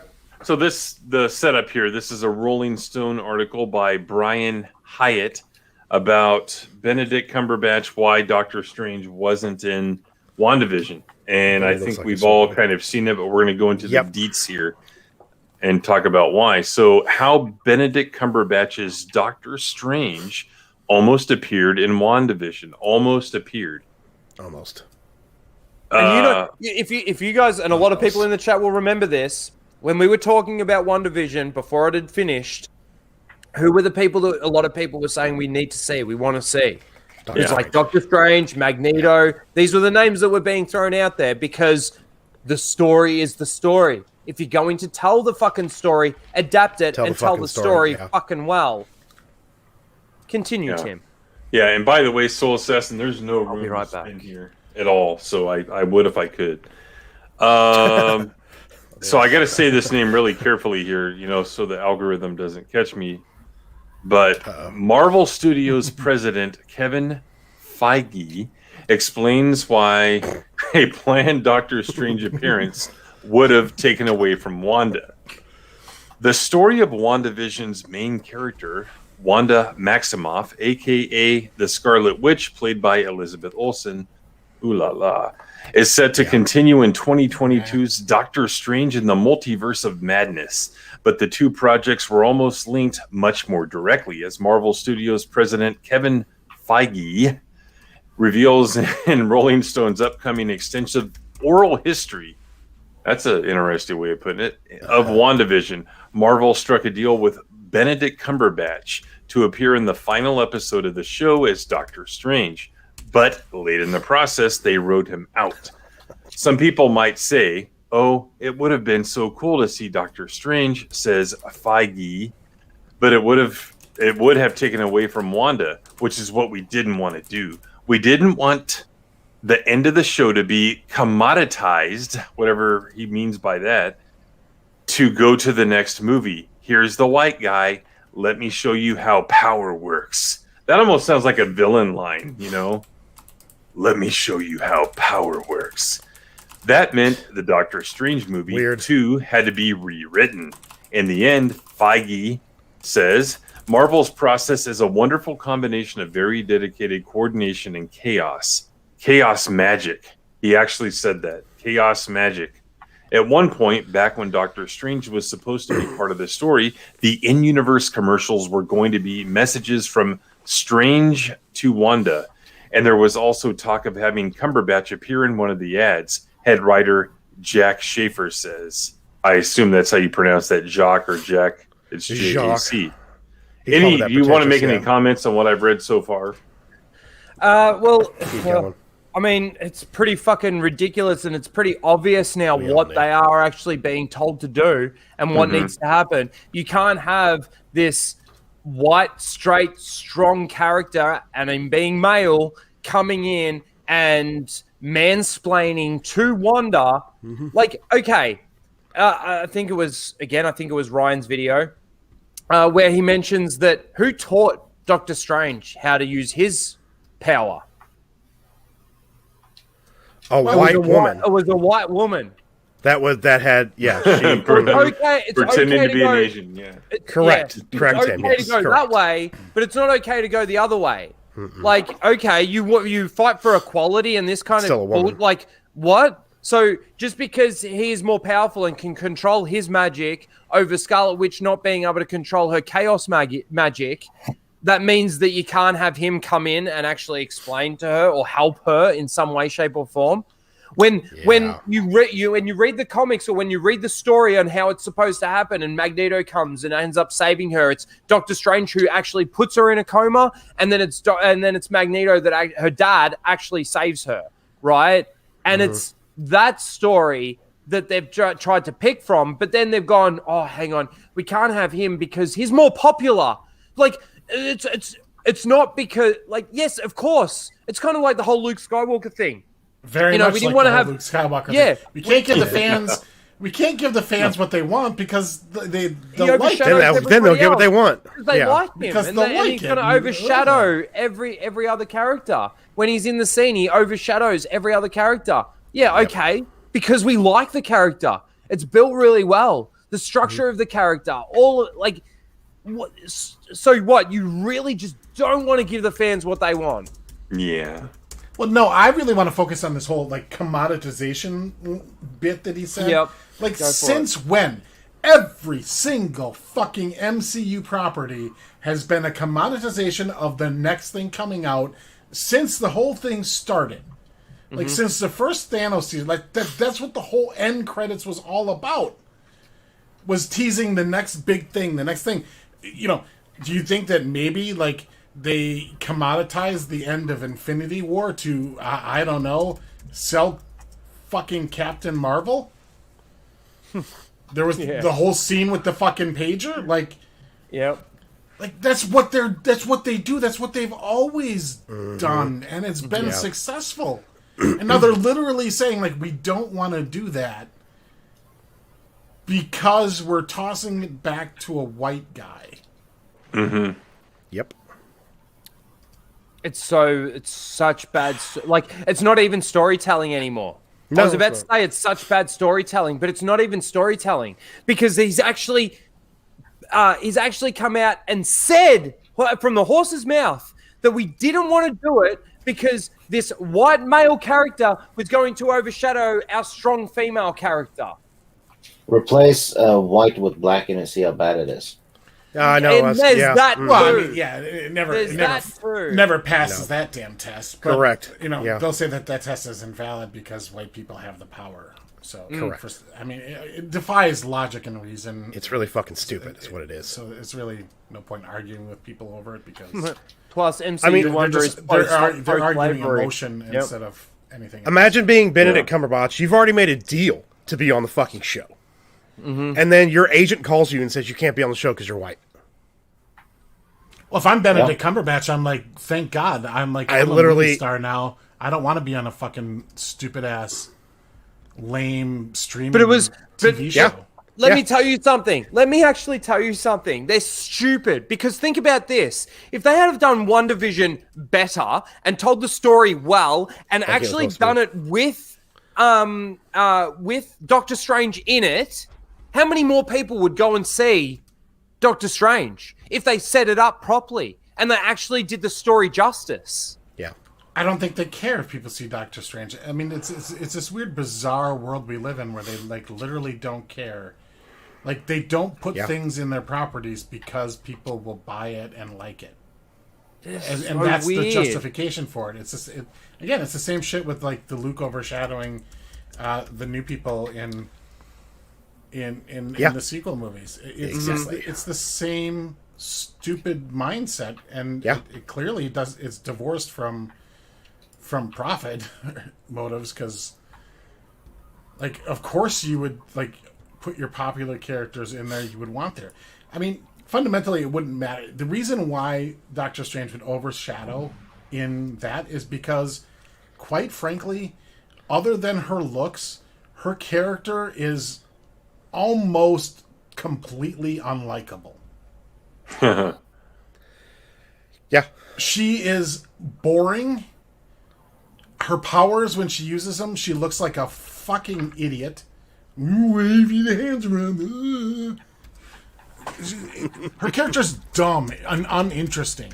As it's been portrayed thus far, she's an uninteresting, uncompelling, dumb character who's unlikable. I love having Greg here. I know. So do I. What redeeming qualities does she have? She doesn't. I feel like I unleashed the rage in him. Red hair. I feel like I unleashed the rage in Greg. Other than her looks, she's about as likable as Brie.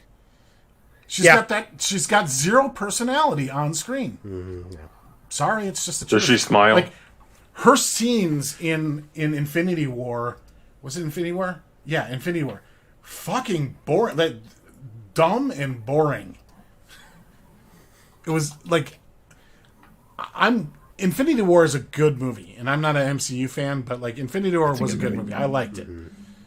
I don't watch it because I know how it ends. Yeah. Because Endgame's kind of really fucked it up. But there's no way I can watch that movie and not fast forward her and Vision scenes. They're boring. Is it Endgame? Whatever. No. I don't remember. She was vaporized at the end of Infinity War, wasn't she? She was she wasn't. No, she had to kill him. She had to kill him. He was killed. It was whatever their scenes. Yeah, it had to be Infinity War because he wasn't around for Endgame, so they were just boring. Yeah, I know. So let's finish this up. There's only 2 more paragraphs. Meanwhile, Elizabeth Olsen is pushing back on criticism that Wanda got off too easy by flying away without punishment after she forced an entire town of people into her sitcom fantasy world. She had to get away before the people who would have to hold her accountable got there, she says. And where she went is a place that no one could find her because she knows she is going to be held accountable, and I think she has a tremendous amount of guilt. Okay. What? That's what people are complaining about, that there was no accountability. Yeah. Am I missing something in her excuse? So bad person does bad thing, gets away with it. That's the problem. Yeah. People like to see people like to see characters who deserve to get their comeuppance in a movie. Yep. I mean, it's one of those. It's cliche, but it's satisfying, and like it's rewarding to see, like, you watch the Mummy. It's rewarding to see Benny get his comeuppance, and like, Yeah, you're just like that little weaselly bastard. You Wesley deserved it. Crusher. Yeah, Wesley, like, you just. It's satisfying, and Yeah. people don't like it when people who do bad things just get away with it, because I know. one of the great things about escapism is that, like, you can have the world you want, not the world that is, and there's enough people that get away with all sorts of shit in the real world and never get their comeuppance. In the movies, it's kind of fun to see the guy who deserves it get it. Yeah. Well, the and gal that deserves it get it. It's kind of like in wrestling, where you have certain heels that would win for years, and it's like they never get their comeuppance. And I'm losing interest, because that's why I'm watching wrestling, to see some guy on the micro. Hey, you named a name. Saying all this stuff on the microphone. It's like, oh man, the next guy's going to get him. Oh nope, that didn't work. The next guy, and it never works. So like, he's going to lose this time. I know it. Yeah. Nope. But here's what I think is how long do we go for that? Yeah, exactly. I think these writers are just so unaware of what they're doing that they don't realize that they set up this. They didn't realize she would look like shit for doing this, because they're so narcissistic that they kind of projected themselves onto her, and that's how they would feel about themselves if they were in the same situation. Yeah, they just and they're also so caught up on being the quote unquote firsts and things, even though they're not first at anything, but. You know what I mean? They're so caught. They're too busy patting themselves on the back for their hiring practices. Yeah, that they don't really ever look at the product that they're creating in any kind of critical way. That's another story. If we don't talk about it tonight, we'll talk about it tomorrow night with on my show. But in any event, Is there any more to read to this? Sorry. Yeah, one more quick paragraph. One more quick paragraph. Sure. Our oral history, which tells the entire story behind the making of one of the year's best TV shows. That was such a Beavis and Butthead moment. I know. Like, he did the whole. We both did it. Sounds like a casting couch situation to me. Yeah. Mm-hmm. Yeah. As long as she wears that like old school Scarlet Witch outfit. Or our that oral magician history, assistant outfit. Yeah. Oh yeah, that was good too. Which tells the entire story behind making of one of the year's best TV shows. That's hilarious. The best. Will also include interviews with Paul Bettany, who I actually love, Catherine Hahn, Tayona Paris, Randall Park, Kat Dennings, and many more. And that's the end of the article. God, I can't wait to hear what Kat Dennings says about anything. Yeah, no shit. No shit. Well, sorry, I got a mouthful of food now. Of what? Food. Okay. It's a cheeseburger. But yeah, sure. And then you have the whole thing. Dennings. You have the whole thing with the Winter Soldier, which again I don't know why they call him that, because he's not the Winter Soldier, right? He's the loser soldier. Yeah, he's the loser. He's literally apologizing to Falcon. I'm so sorry. I guess to Captain For America. being white. Yeah. For being white. And then the actor, what is his name? Sam Whitmer? Is that his name? For Falcon? Anthony Mackie. Oh, Anthony Mackie. Anthony Mackie. Who the hell is Sam Whitmer then? He's the voice of Darth Maul. That's Darth Maul voice. Where the fuck did I get that from? I don't know. It's midnight and I'm tired as fuck. So garbage people. Here's the thing. Yeah. He's coming out and saying, hey, even more of this is coming. Yep. And then you have these flag smasher people that's played by the redhead girl from Solo, pretty much in the same role, except actually killing people and then making that character and that movement look like it's legitimate. Mm-hmm. Just like they used to do with the Soviet Union back in the 80s and 90s. Like, oh, we're the same. We just have different problems in our countries. And we both do bad things. No, your Soviet Union was fucking evil, and we weren't. Sorry. Yep. Yeah, no, like I don't recall the United States like deliberately like mass starving an entire. No. or gulags, and Anyway, we don't want to go down that rabbit hole. But point is, not the moral equivalent. Sorry, it's the moral equivalence is what it is. So, fuck Marvel. I knew they were going this way. Well, this is just more evidence now to show that it's going to the MCU. Mm-hmm. And everything. Oh, it scares me so much with X-Men. They showed the 4. I mean, for the Fantastic Four. Mm-hmm. It scares me with the Fantastic Four and X-Men. But yeah, it's just like you look at what they've just done with the Bad Batch in regards to introducing this female character. Now, I've got no problem with having good female characters. Not one single issue. But when it's put in such a way where it's forced, it's just like you can blatantly see what they're doing. Like, why not call it X-Men? They were always called X-Men. It had women in there. X-Men. It had diversity in there. Men is kind of being referred to as like mankind. It's like X-Men, humans. I don't know. I've got one for you. Go ahead, Greg. Okay, I'm going to keep up my theme for the night. I wanted to explain. So, like, if a female has Wolverine's powers, like, how do periods work? Does it heal?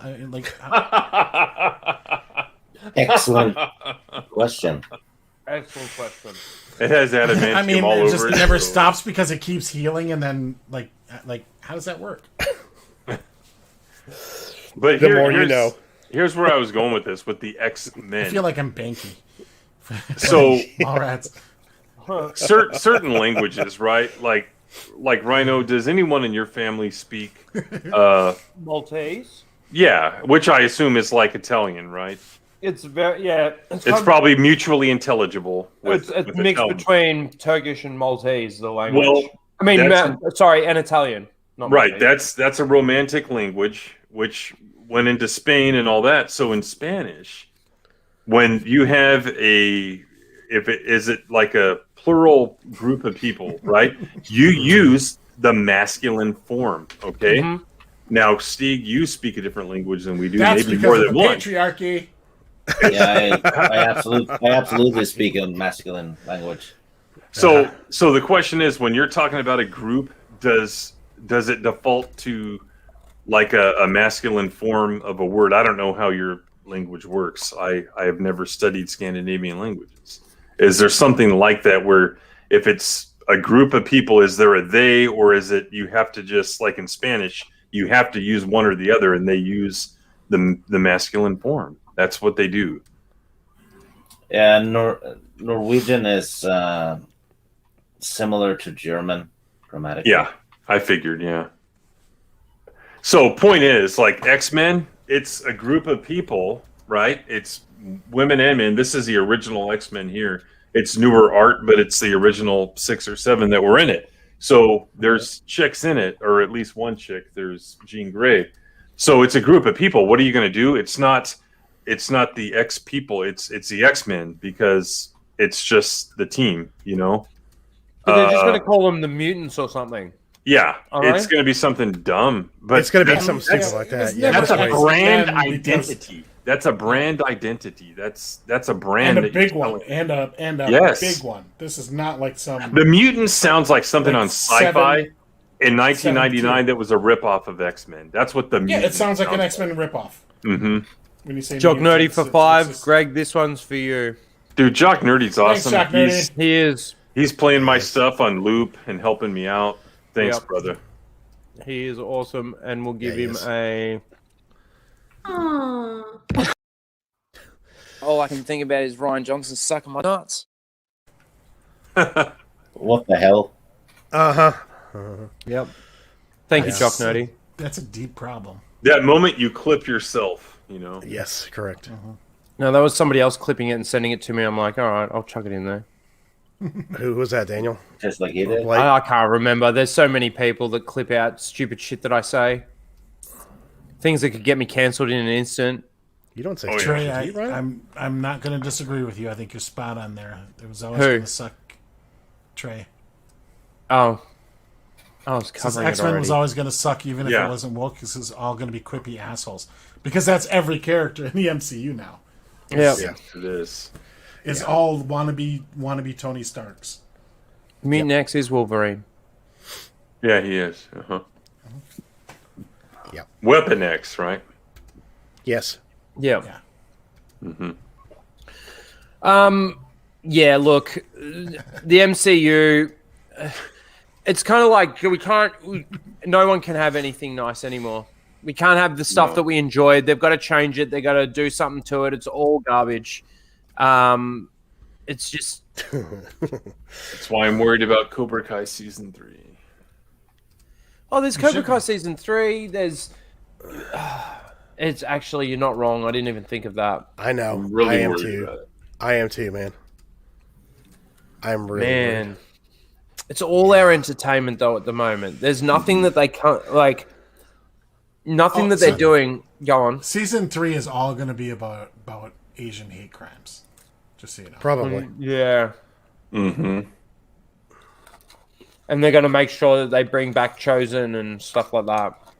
Mm-hmm. Great. I'm here to avenge for a hate crime. To be oppressed. Yes. Yeah. Correct. In some way. But if it sucks, I'm going to laugh because, fuck Cobra Kai. Shh. Fuck you. Fuck you.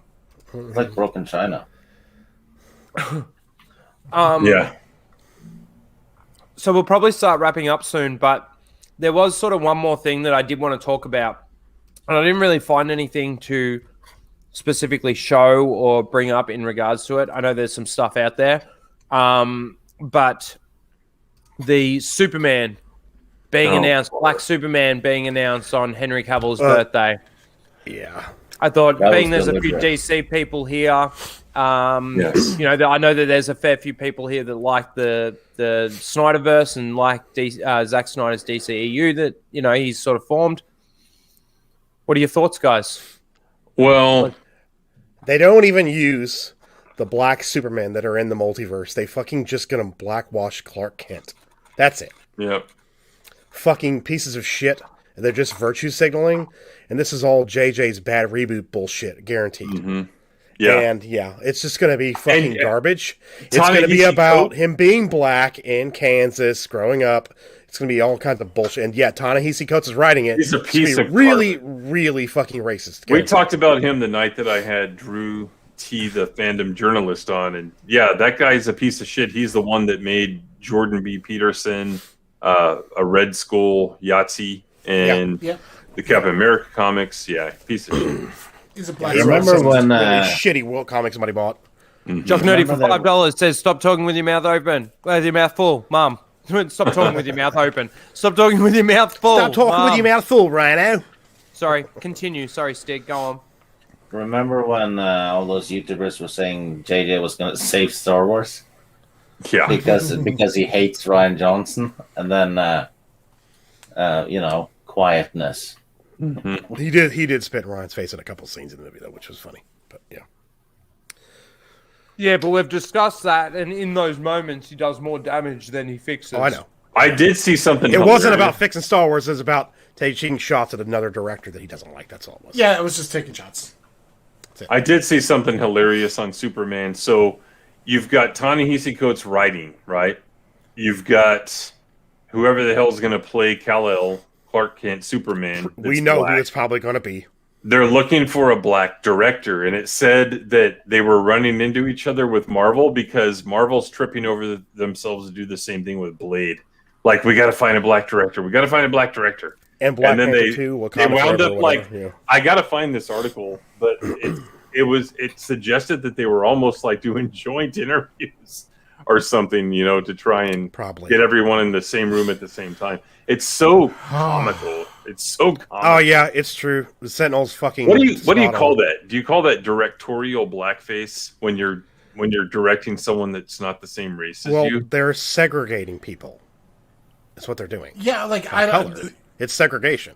Well, Tim's point is like, what's the term for like a white guy directing a black person? Yeah. Would that be like? Yeah, Direct Ryan Johnson, and what's his name? Finn. Oh yeah. Maybe that's the reason why they're having to do this, because of what he did to Finn. Maybe. Yeah. You know what? Do you know what Marvel deserves more than anything? Then what? To fail. To die. They should hire. They should hire the guy who played Cyborg to direct Blade. Yeah, dude, they should. Wow. Oh man! To be honest, I wouldn't be surprised if he shows up in the MCU. That's the guy who should have gotten the solo movie. Ray Fisher. Yeah, he was awesome in the Snyder Cut. He was fantastic, but outside of it, he needs to a little bit. Outside of it, he's a retard. He's the last person on Earth you'd want to hire for your company because he's nothing but problems. After what he did, I would be like, I don't really want him coming in just in case we do something wrong. I don't want him saying all kinds of shit. Well, it's just anytime he doesn't get his way, he's going to accuse you of this and that publicly without any evidence. And there's no evidence. That's correct. And they did an investigation too, and they didn't find anything. Yeah. Well, that'd be like wrestling. He shows up, on the other side, and it's like, what's his name again? Ray Fisher. Oh, Ray Fisher. What's Ray Fisher doing in the impact zone? I know, yeah. Like, what I know. That would be hilarious, though. Yeah, good call, Greg. But I really can't wait to see these movies that they're just tripping over them. I mean, like, if they're publicly saying, like, look, we want to hire a black director, but there's none out there. Wow, that's an interesting admission, isn't it? Mm-hmm. What? Yeah. So the fact that the Oscars so white is not just isn't indicative of actually like keeping people out. It's just qualified people aren't interested, or people that meet that criteria just might not be interested. Yeah, they're like, nope, not thanks. Qualified. Like I do have a hard time believing that there's not one black director out there that could possibly do. I know. To do two movies. I know. Right. I think they're worried is they don't want to. I think it's the studios basically saying they don't want to give $200 million to a black guy. Mm-hmm. Yep. Who are the real racists here? Yeah. I think that's the message they're sending. They're just pretty much. We don't trust. We know who is. We know who is. Yeah. Yep. The fact that they don't go into DC's character archive and find black superheroes and make those movies based off black superheroes that already exist. What about Icon from Milestone? He was Superman of the Milestone universe. Yeah. Yep. So they could just make a damn Spawn movie or whatever. They're working on that right now. Todd McFarlane's working on it. Yeah. Okay, cool. Isn't that ironic? I'm hoping it's good because the first movie. The two movies that kicked off really the superhero movie thing were black guys, Spawn and Blade. Spawn and Blade. I know. I mean, I would argue Spawn, Blade, and X-Men kicked off the superhero. Well, yeah. X-Men wasn't until 2000. Though. It wasn't. Yeah, it was Spawn and Blade. Mm-hmm. Yeah. The revival. I didn't hear about Red Sonja. What is she going to be? Asian? No. Well, I'm not sure what race she is, but she's a brunette. Red Sonja has red hair. My fucking God! Here we go. Here comes the more red washing. Red. What do you call that? They're getting rid of all of the red stuff. So first of all, I can't scrapping the gingers. I can't believe how deep and how far the virtue signals are going. Like, it just seems to just be in everything and all over. Like, everything's just covered in virtue signal of some sort. It's like it's either the black character's been inserted to be oppressed or something. I'm actually going to clip out for these types of conversations. I'm actually going to clip out the conversation between Samuel L. Jackson and Bruce Willis in Die Hard with a Vengeance, where it's like, hey, Zeus, you don't like me because I'm white. You're a racist. He's calling him out because, like, it's so dumb. I know. It's so dumb to think like, okay, so you're basically bringing this female character into, let's just go back to the Bad Batch. You're bringing this in. I'm calling it out and saying it's absolute bullshit because it's a clone of Jango Fett. And then, I mean, you can I'm the sexist all of a sudden. Like, I get them wanting to put a female character into their cartoon show. Like, that does make some sense. But, like, to make it... There's a million things you could do other than making it a clone, though. You could just have it be anybody, just some random orphan kid. Like, you don't have to make it a clone.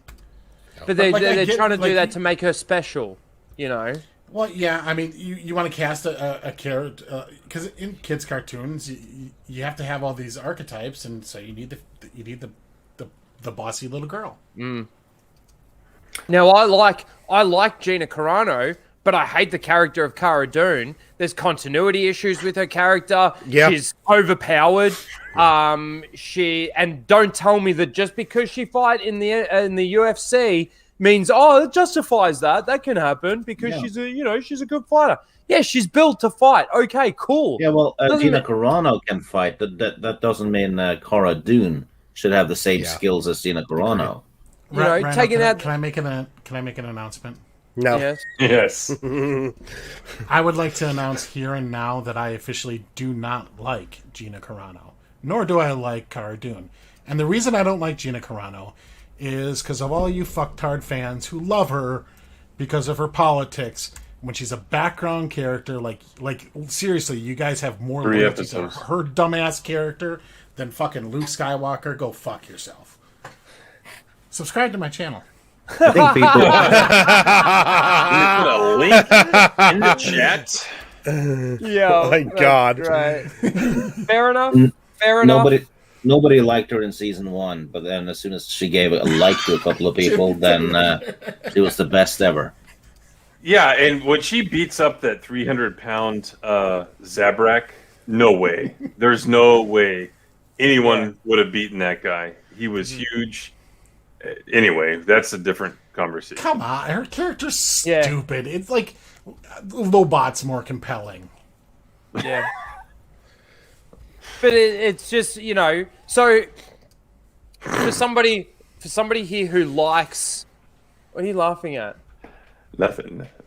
For somebody here who likes, I don't mind Gina Carano. I think, okay, she's a very outspoken person, but it doesn't like the character of Cara Dune. Does that make me a sexist? Yeah. It does, doesn't it? And a hater and a gatekeeper.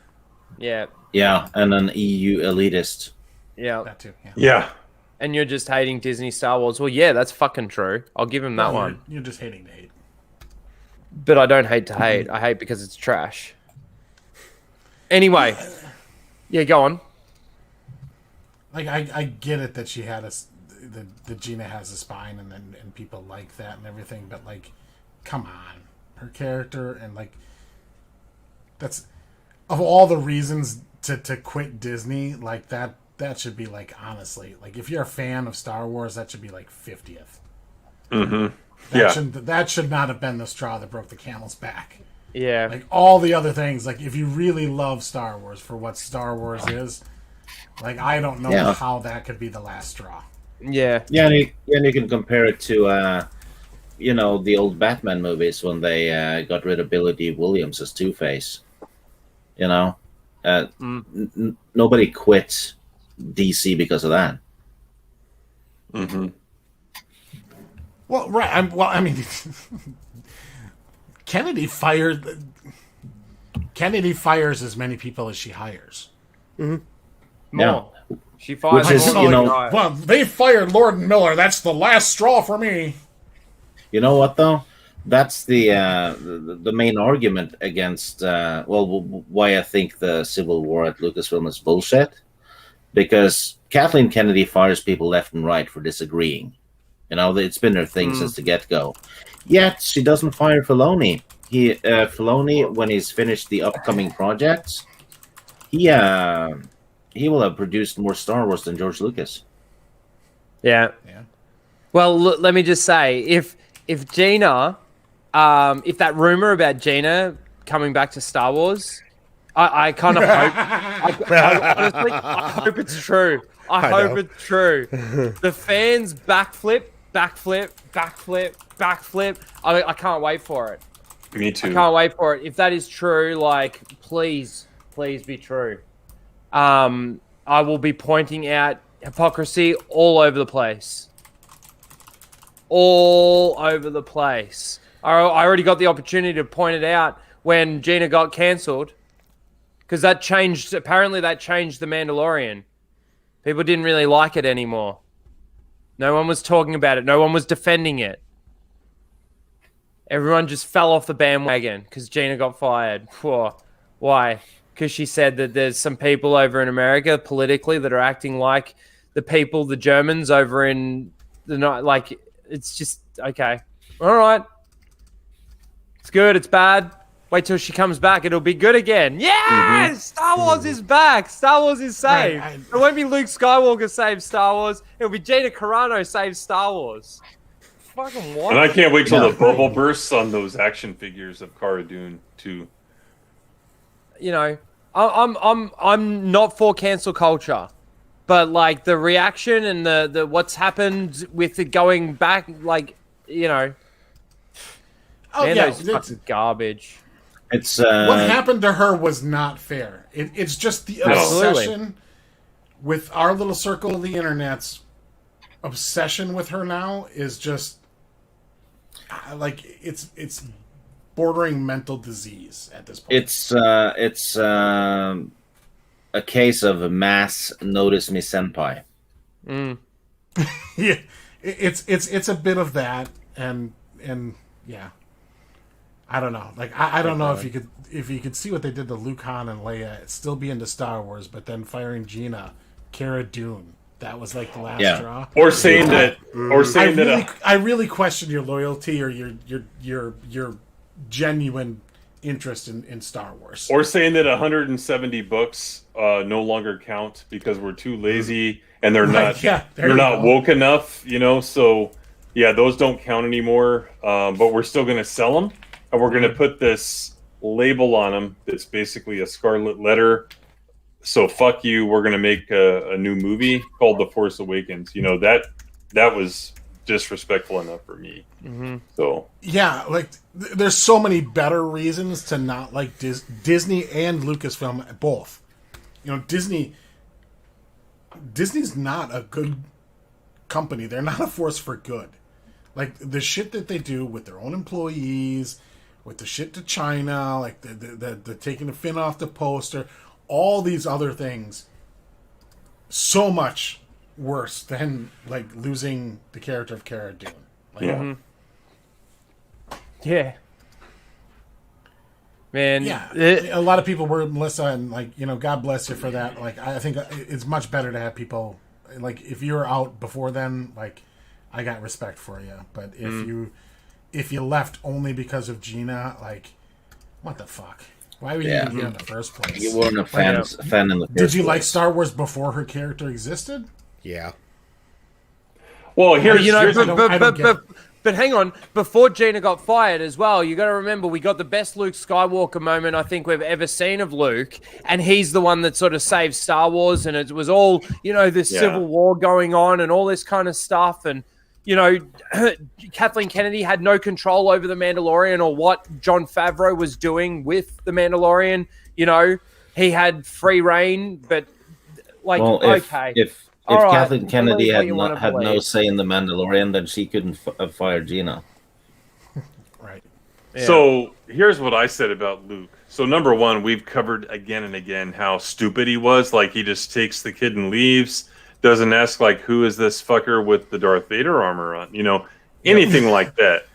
But Hey, here's what I I'll said. meet you at A year, X Planet. Let's fly this secret ship there so we can pull it apart and figure out what they exactly were doing. a year before that happened, before The Last Jedi came out, actually, a game called Fake Battlefront 2 came out. And there are extensive scenes with Luke Skywalker in his black Jedi outfit.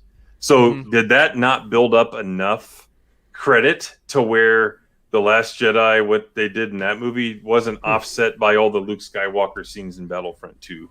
What was it? And he looked the exact same that he did in The Mandalorian, like a game. So what was it about the Mandalorian Luke that was different? I don't get it. I watched that scene and I feel nothing. It's so contrived, it's so stupid, and it doesn't make sense. Yeah, and they turned the Dark Troopers into the Roger droids. Correct. Just for that scene. Yeah, that's true. And the music doesn't go with it. Rhino pointed that out. No, like it doesn't. No. Yeah. It's weird. Shit. Oh no! But when Luke does his like whole emotional, scene, they've got this whole symphony orchestra sort of style of his theme music. So like they really do try and drag every emotion out of you, and that's why I said last week on the high ground, you watch that scene with no sound, and you don't feel nowhere near like you take away the music out of that scene, no one cries, no one. I'm not even joking. Music's that important to that. It's just have you ever good example? No, because it attaches you mentally to what was before.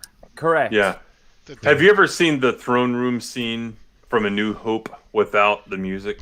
It's out there on YouTube. The throne, when they're getting the medals and stuff. Oh yeah, I've seen it. Extremely awkward and stuff. Yeah, it is. Extremely. Yeah.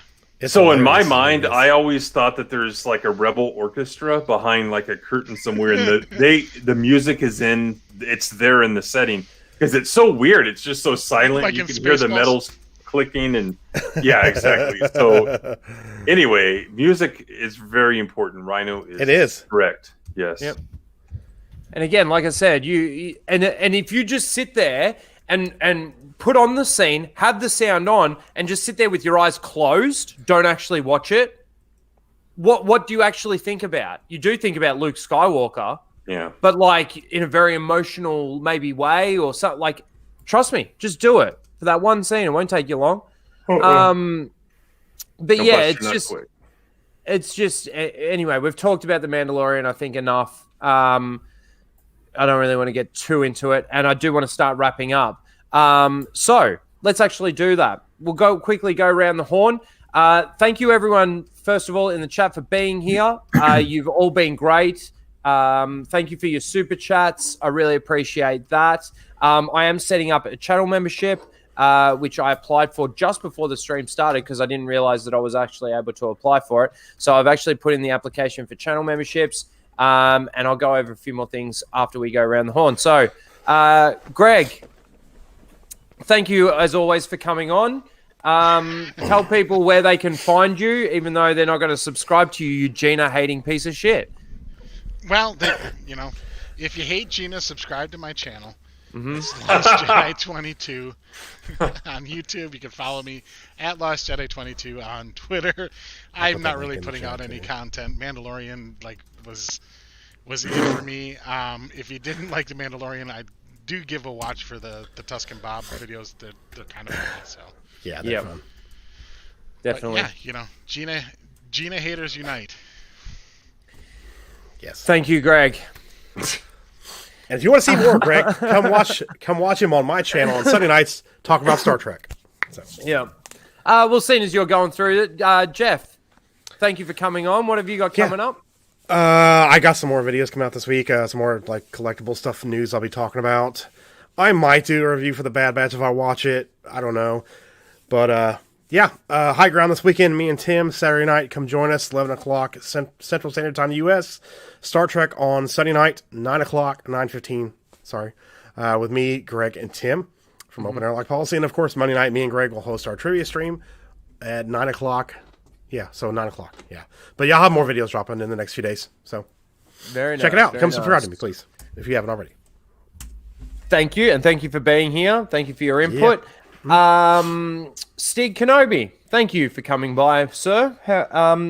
Let everyone know where they can find you, and are you doing another top 5 anytime soon? No, I'm not doing another top 5 soon because I'm 40 away or something. I don't know. But I'm not doing a damn thing. So cool. Well, go and subscribe to Stig so we can get another top 5. No.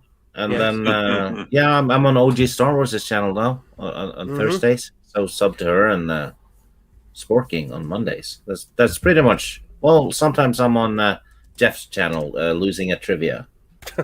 Yeah, I always lose at trivia, so it's all good. Thank you for coming by, Stig. Thank you, Jeff, for dropping that link for OG in the chat. Go and subscribe to OG Star Wars. She is very cool. She knows her shit about Star Wars and just a great person to talk to. When yes, she can. And Tim, Open Air Policy, again, thank you for coming by. Thank you for your help tonight. And where can people find you and what have you got coming up?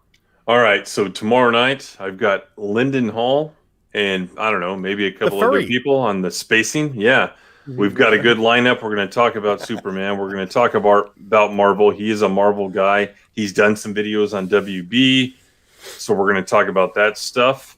And then I'm going to have a 1,000 subscriber celebration stream sometime soon. Don't know when. Maybe sometime next week. So you guys will get invitations to that and, try and build up some watch hours. By the way, I just checked and I just crossed the threshold of 2,000. So I'm halfway there. So if I keep doing the spacing every Friday night in these random streams, another thing I want to plug, last night, me, Teresa, and Matt Wilkins did Babylon 5 Season 2, and we got a pretty good crowd. So we had a great conversation. So we're going to do Season 3 once Teresa watches it, because Matt and I recently watched it. What the hell else is coming up? My documentary. It's written, not recorded, but I'm editing all the photos and putting that together. I think you guys are going to enjoy it. It's going to touch on not every genre, well, different genres, but different franchises in the nerd realm. So, but I'm not really going to say what it's about yet, but it's going to piss a lot of people off across the board. It's going to piss us off. I pissed myself off on it. So it's going to be good. So I don't want to get too long-winded here, but I have a lot going on. And if you're watching my stuff, thank you. Tell friends and tell them just to hit play all. And absolutely. Yeah. So everyone go and subscribe to Tim, Open Air Policy. Tim, drop your link in the chat, buddy. And as for me, just wrapping up, let me just thank a few people in the chat. We've got Blake, Soul Assassin, Melissa Lord, Tim F, Jack of All Casuals, Geek Blend, of course, Soul Assassin, Jock Nerdy, Brian King, John Beck, Trey Courtney, Corey, Christopher Barker. Who else? Everyone in the chat. To Radio Rhino too, if you haven't already. Soul Shade's awesome. He designed my T-shirt. Actually, I was going to bring that up, and I do have the link already open, which is cool. So Soul Shade designed this for me.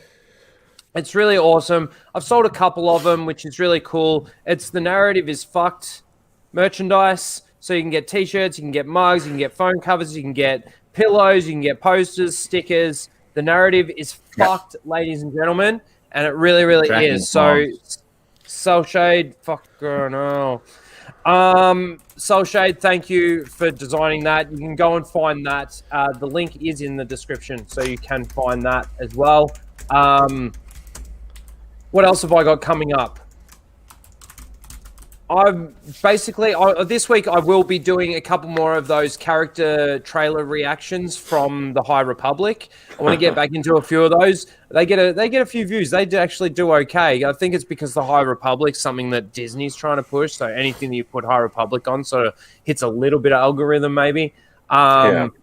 So I'm going to do a couple of those. Whatever news sort of comes up during the week that I'm interested in talking about, I will try and get.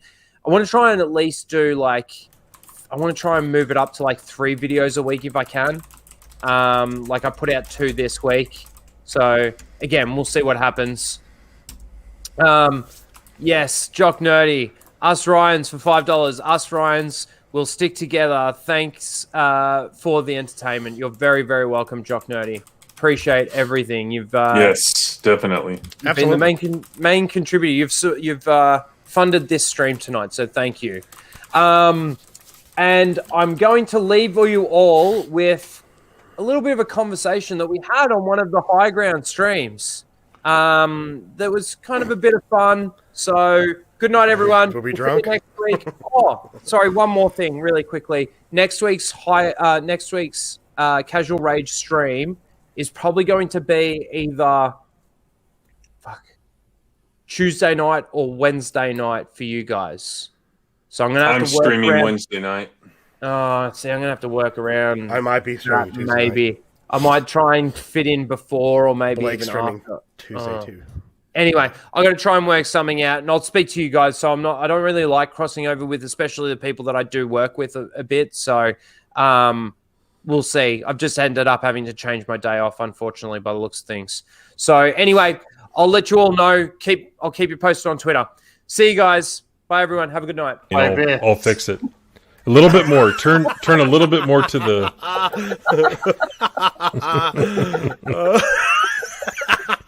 Is that better? There it is.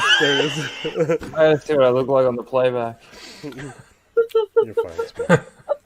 You want to sit in your bed? I'm missing my bottom teeth, and I've got a triple chin. Derp. Derp. I make Star Wars. He looks like Kramer addressing Newman. He does. He looks like he's like, Tim, what the fuck? Oh my god, that's great though, Tim. That's great, man. Yeah, I'll fix yours right. Birds of Prey is going to deal with the misogynistic crap that you guys have to deal with on a daily basis. I'm missing my bottom teeth. I'm gonna have a heart attack. I know. Oh my god, dude. Rhino looks like he's gonna take a bite out of Tim's head. Nom nom nom nom. Yeah. Hey Tim, that ale looks quite delicious. Oh boy. Hey, I like the way you style your hair. It's kind of cool. Man. Oh my god, dude. Holy shit. Wow. Oh, that's Are you semi-bisexual like me? You can be a part of our alphabet squadrons. Yes, the alphabet squadron.